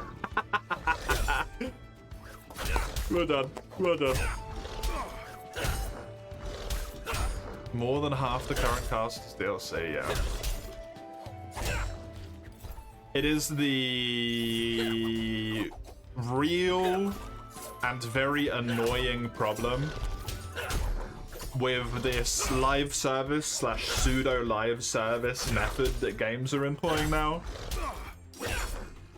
Congratulations, you've bought the game. You can play not even half the game.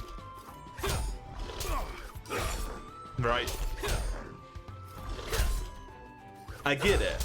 Like, I understand. They have to make money if they are going to continue to support the game, especially for a longer period of time and keep putting content out for it and stuff, but it feels like a job, right? Sometimes. I don't want my games to feel like a job.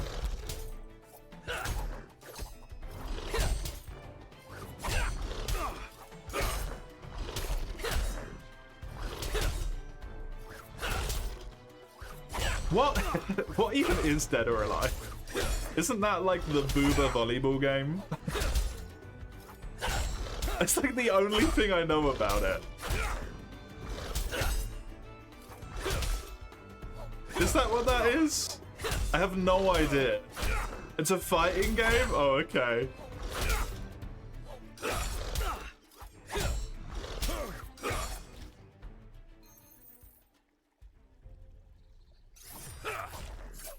I mean, I'm just saying, if we look at Monster Hunter World,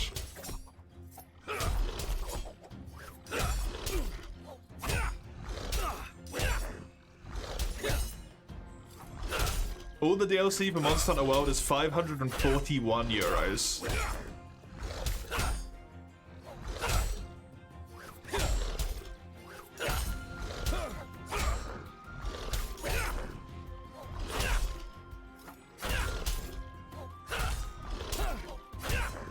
Like, it's absurd, right? That's nearly 10 times the price of the game.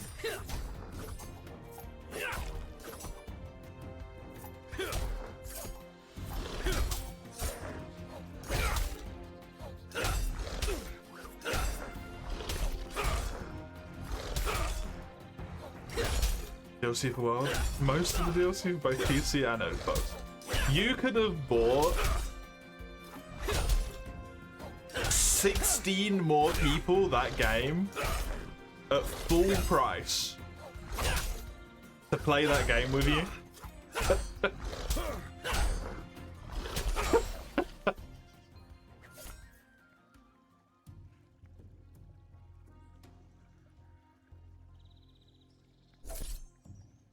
You don't know how it is now. It's a shame people only know it for the boobs. It's a really solid fighting game. The only exposure I've ever had to Dead or Alive, I feel like, is a YouTube thumbnail of just fucking, like, flapping weapons of mass destruction on some woman's chest.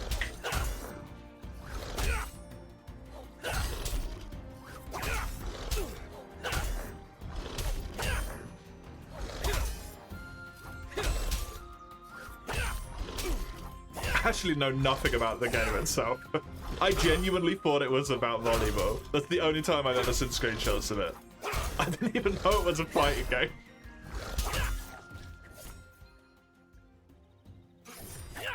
So as an outsider's perspective, that's where the franchise is at this point.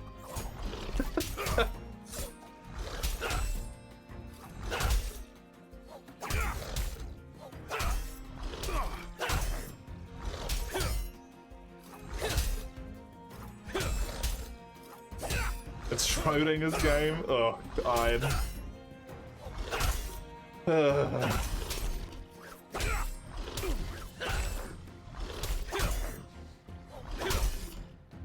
You're terrible, you are.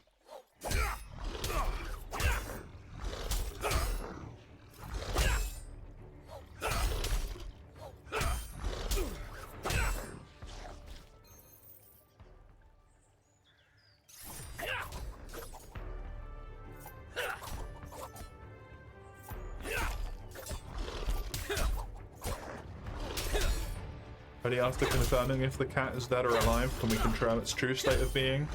Playing volleyball with humongous tits attached to it is its true state of being, apparently.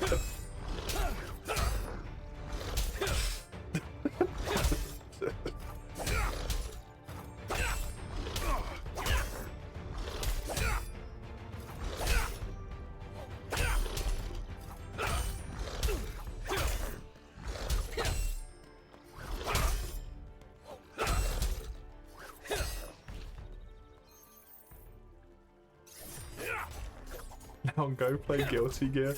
Why would you say that to someone who would get good enough at that game so quickly that they would kick the shit out of you, Mace?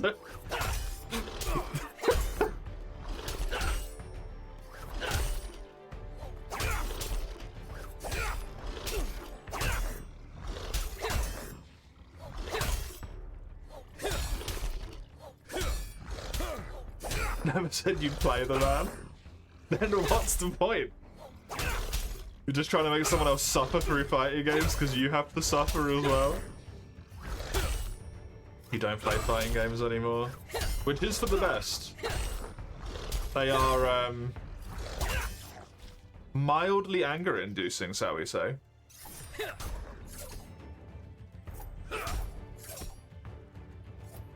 Guilty Gear Strife propaganda. You just gave, like, the worst anti-propaganda towards it you ever could, Mace. With, you could buy the game and half of the characters aren't even playable. Welcome back, Eugene, I assume. How was your day? Your whole slump mood today came from an abysmal Guilty Gear Strive session, and yet tomorrow you'll play it again, despite the fact that it ruined your day today.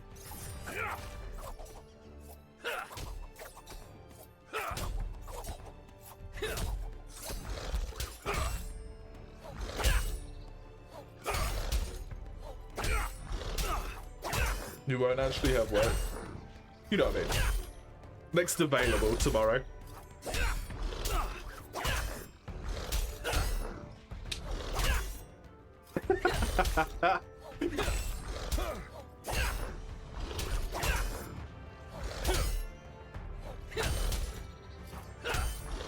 Everything's different and I don't know how to deal with it.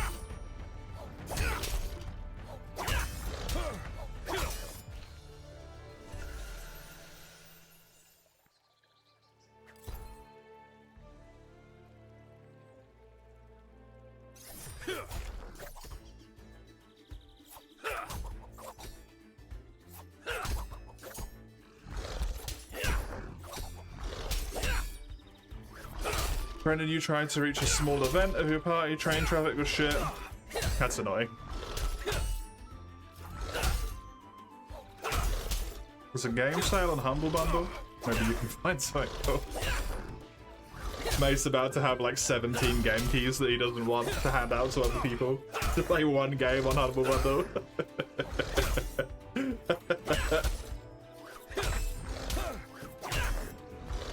Nothing that raises your mood better than alone time and chilling. Same.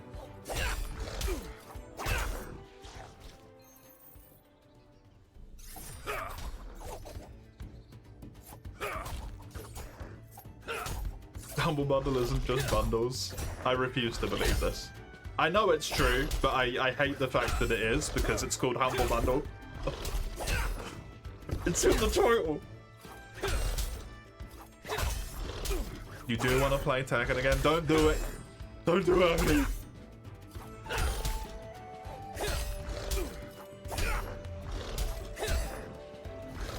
You got the end someone's 20+ win streak. Oh my god.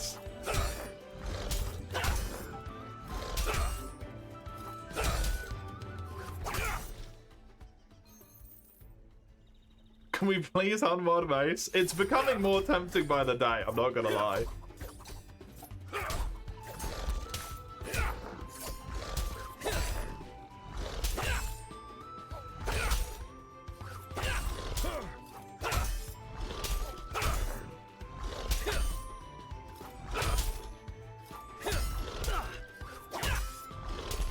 unmod everyone. Let chaos reign.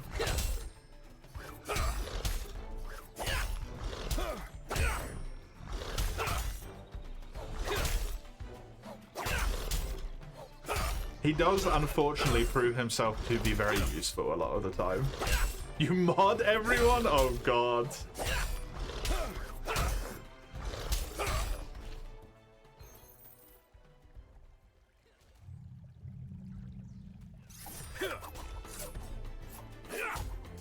Mods can't moderate each other.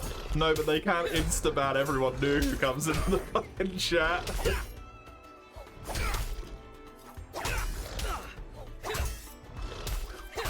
The hammer mod can. Only the small one is a hammer. No one else will ever be a hammer, other than the small one.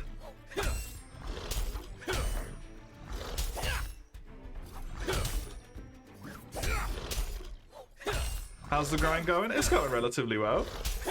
I am a wee bit concerned that I maybe not get the level that I wanted to get by the end of today.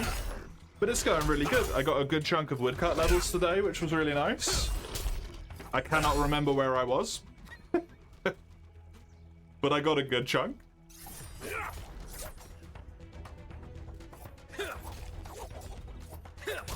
And I should hopefully reach this level that Raka wanted me to get to. And then I am apparently set up in a nice spot for potentially the rest of the entire time, which is amazing. Very cool. Very, very cool.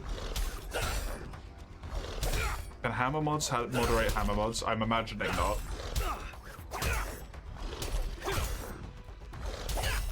How have you been, Hollow? Have you been doing more crown farming?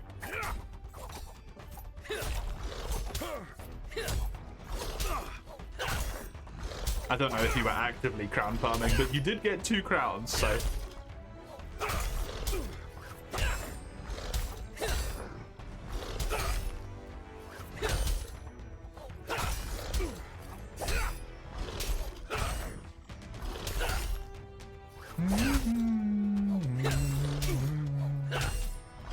I wonder if there'll be another Soul Calibur game. When was the last one? That's not a name I've heard in a long time.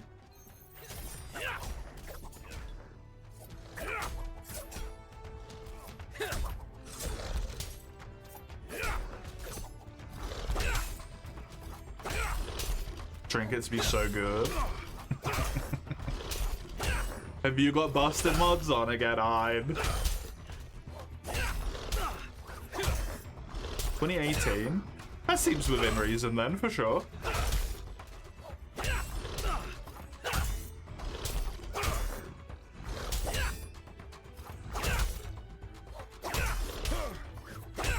Your stupid attempt at a joke reminded you had to do something that has nothing to do with the joke. You're so lost how that works. That be the brain for ya.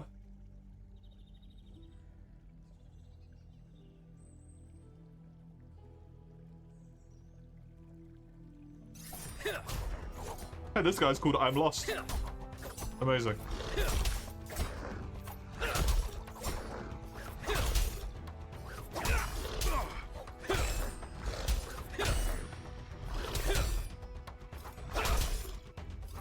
I only just noticed, yep. I do not look at the names above people's heads very often. He was here when I started stream. Oh, amazing. I did not look at his head, above the name. It's secretly Mace, yeah. Somehow level 348, only like 140 levels behind me.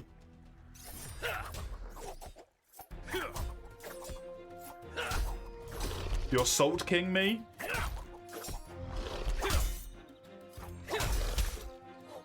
What does Salt Kinning me mean? Is that like Salt Bay, but... royal, I guess? Ow! Oh, I know, Raka. Oh, I know. Salt Bay. It's BAE. Do you not? Are you not aware of this? Are you too young for this? Surely you're not too young for this.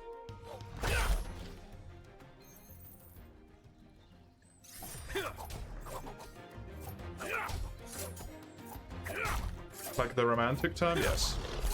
It was the guy who sprinkled salt like this, or whatever. That was Salt Bay, right? I'm not losing my mind. Yeah.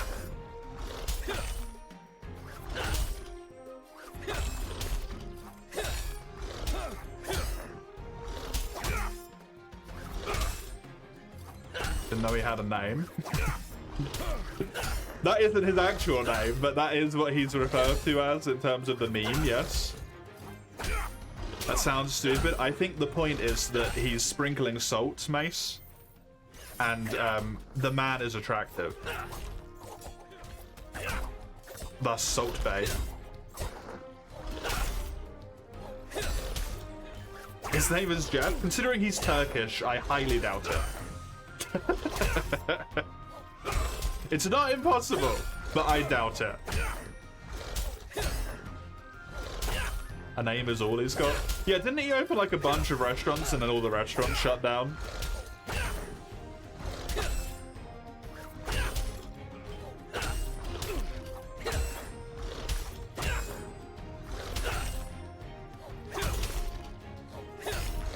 Attractive your ass? I mean, attraction is subjective.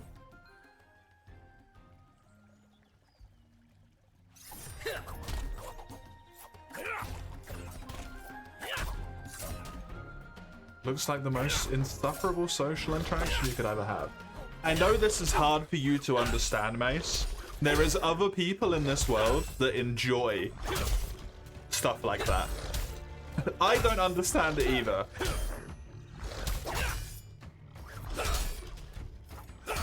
His name is Nusret. Nusret? I don't know how you would say that.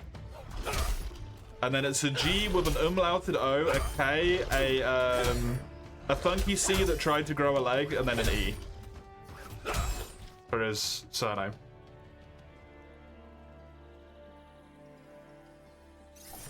I do not believe it is Jeff.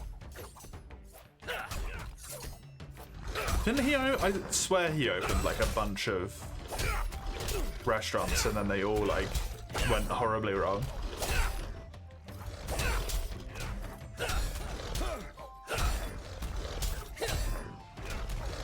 Whom? Sorry, Salt Bay.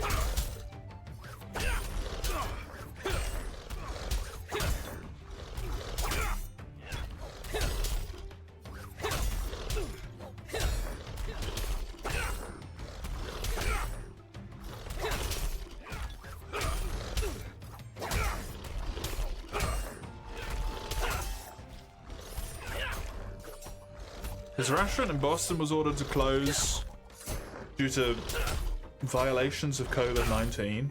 Opened again. £37,000 bill at one of his meals in a UK restaurant. The steaks are priced at almost £700.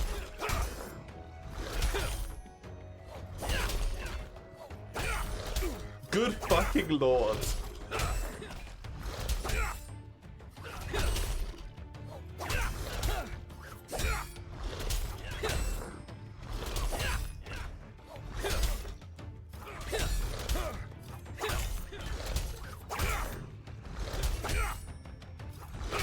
Near Automatus on sale on Humble, which you did want recently as well, right?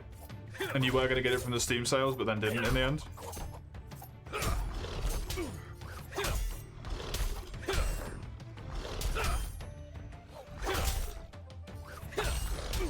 Still have played Applicant. I've not played any of them. I just know a lot of people speak very highly of them.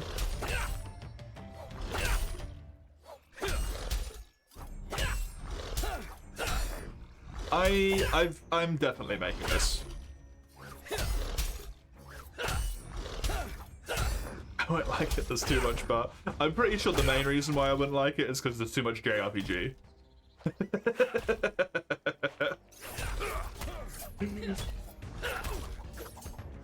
Oh, you were on pace, yeah. When I was like 10 minutes through, I was looking at the stream timer, not the real life timer. And I was like 33%, and I was like, I don't know, but now I'm fine.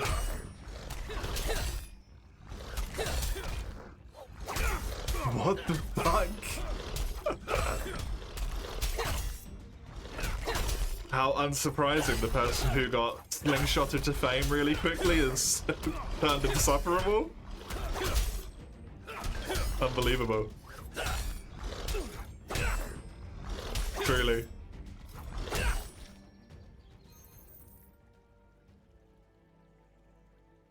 Biting their necks.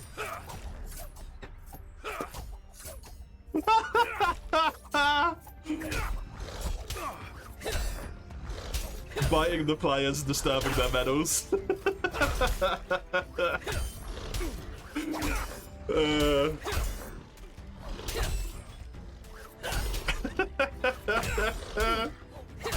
would be way funnier.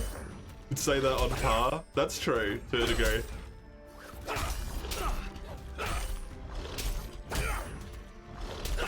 But when I said if you haven't got it during the Steam sale, you probably don't want it enough to get it right now. I did. But now is not then anymore. Do you want it now? That you don't have anything to do and you're actively searching for something to do?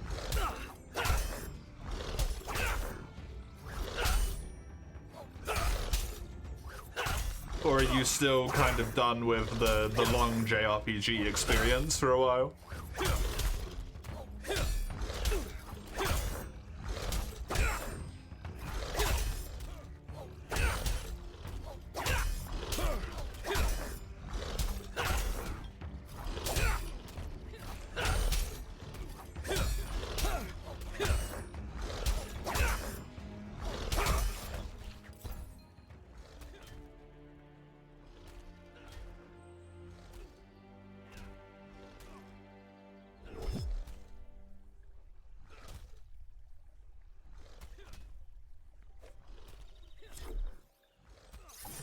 I mean, it could lend itself to you taking a break, play something else for a bit, between endings if you wanted. That's very true as well, yeah.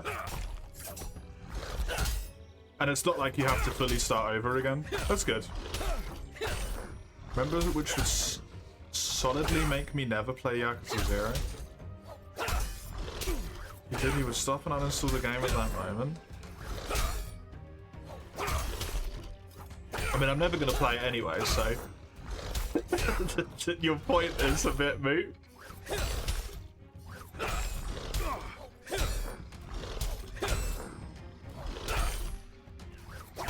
You realize I played the first one to its like completion, right? Even with its like half-naked lady soapland with tits all over the walls, like I can finish the game, I just critique it because it's open for critique.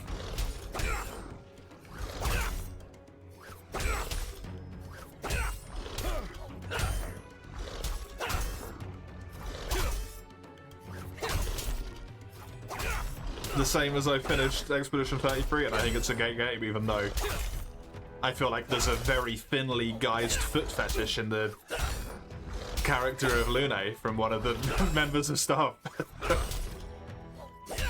Who, honest, just because it's the way her powers work, needs to have her shoes off at all times. We promise.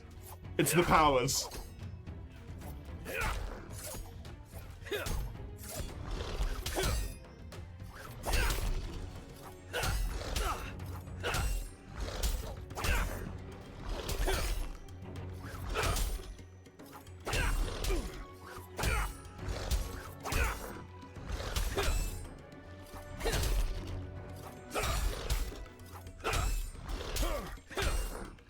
The cat fights in the underground.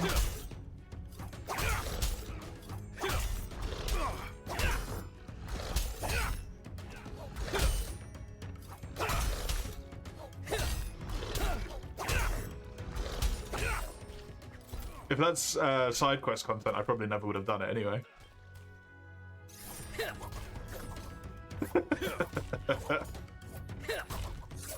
Let's do it at least once during the story, right?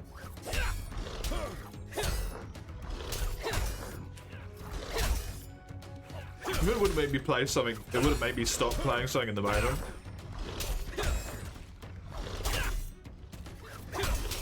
But I would definitely point out the fact that I think it's very weird and probably unnecessary.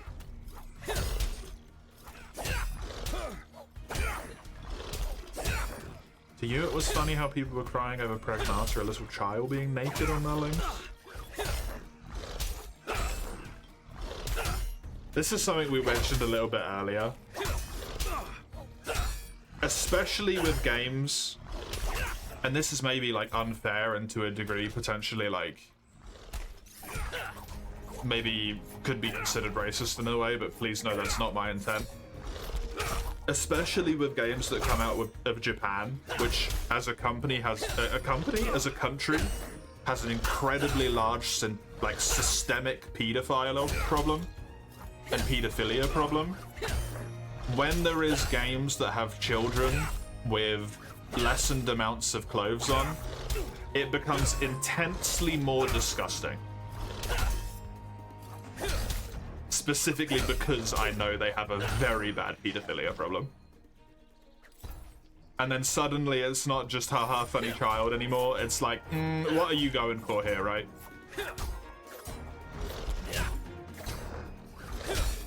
Then it becomes like, if you have that bit of knowledge, it becomes weird. And if you look at JRPGs, it is like a weirdly consistent thing as well. And with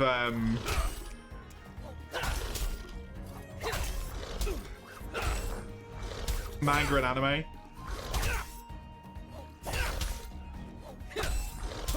there's always the fucking 6,000-year-old child. They're just a child. They look like a child. But it's fine, because they're old. You know?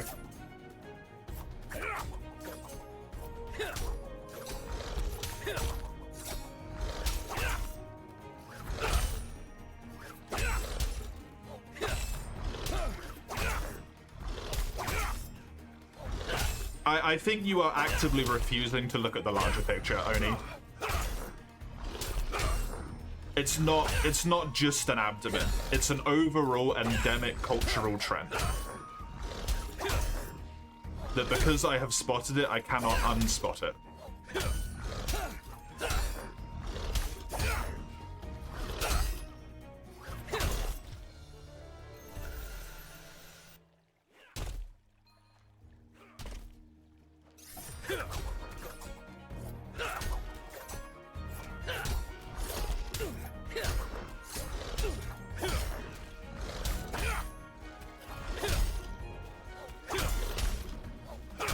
Making a fuss about that particular instance is obnoxious, and then they raise the age when they translate it for Western audiences, right?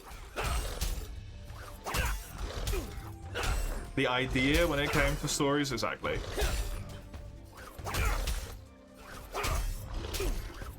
It's the concept as a whole, it's not the individual thing.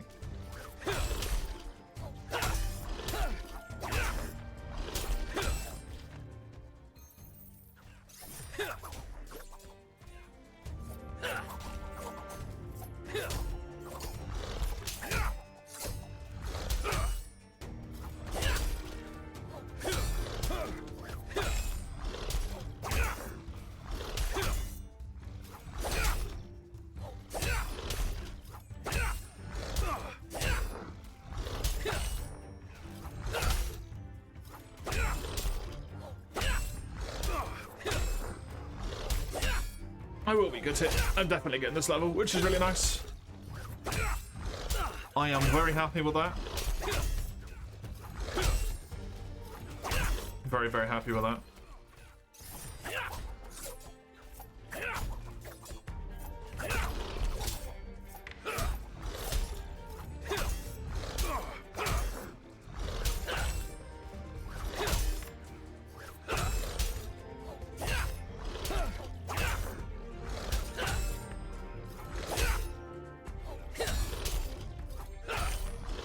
said she was wearing too little clothing. It was only the abdomen which was exposed. No, you're not looking at the whole picture, Odie.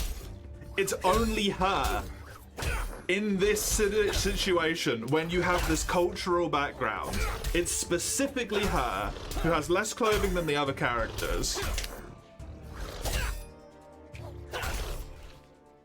And also, like, anything on any part of people, right? You know this. Come on. There's a reason why people say that you shouldn't put your kids on the fucking internet. Even if they're, like, fully clothed and just, like, toddling around, right?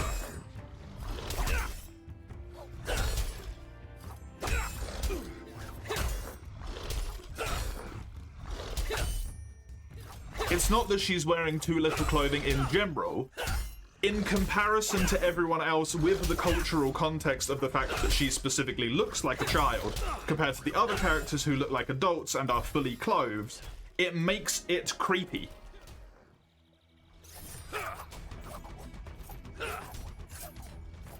Especially when there is no practical reason for her abdomen to be exposed. It's inexplicable and not appropriate to what she would be doing for her work.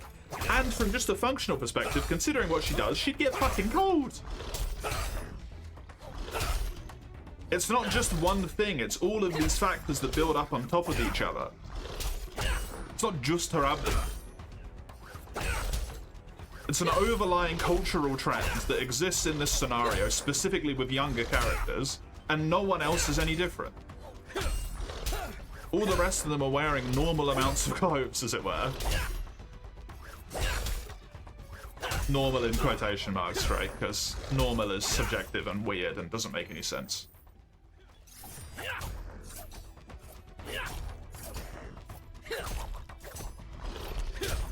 It's just unnecessary.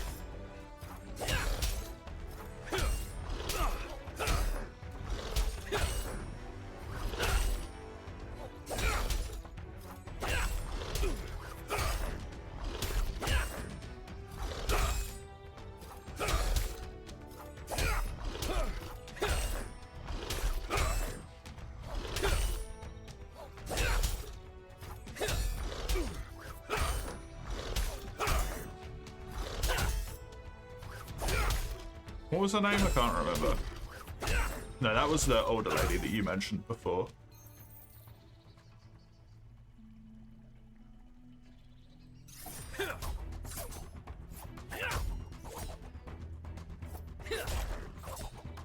It's very extreme, you're not defending the questionable culture. You find it very over the top and that minor. That's fine. But I don't think there is taking something over the top when the thing that you're talking about is the fact that it's almost... It feels like from a constant point, working towards being specifically to appeal to pedophilia. There is no thing over the top to call the limit at. Also, it's not just her abdomen. You can see, if I'm not mistaken, in this picture... No, that's just the... Also, where those are is very, like, suggestive in of itself. There is more to it than just that.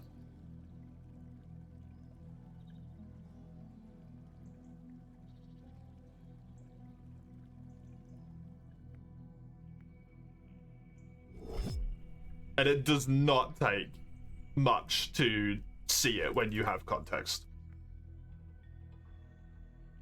It just makes me disgustingly uncomfortable.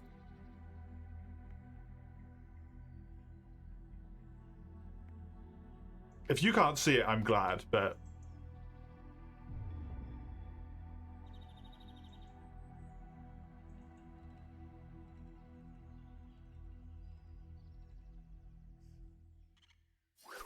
Wait, no, I don't want to be doing these. Oh, fuck. That's the wrong... I want to do that. I want the button on the right to be stopped so bad. Fuck.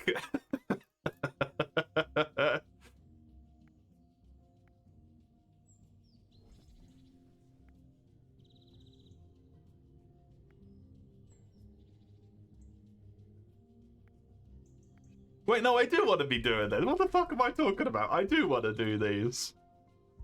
Fucking Muppet. There we go. Don't look at the character instantly. I don't instantly feel like I'd be uncomfortable, but if I look at her character in detail, I'm like, this feels intentional. And because of the context, I know who it's trying to appeal to. And that is sick. I am done for today. However, at this point, I will be back with more of the same as it was today. It will be on Thursday at this point. You can see when on that little linky link there. Otherwise, I will be back on Tuesday with Quasimorph. You can see Discord on that one and YouTube on that one. Until I see you next time, enjoy yourselves and have a good one. Toodaloo.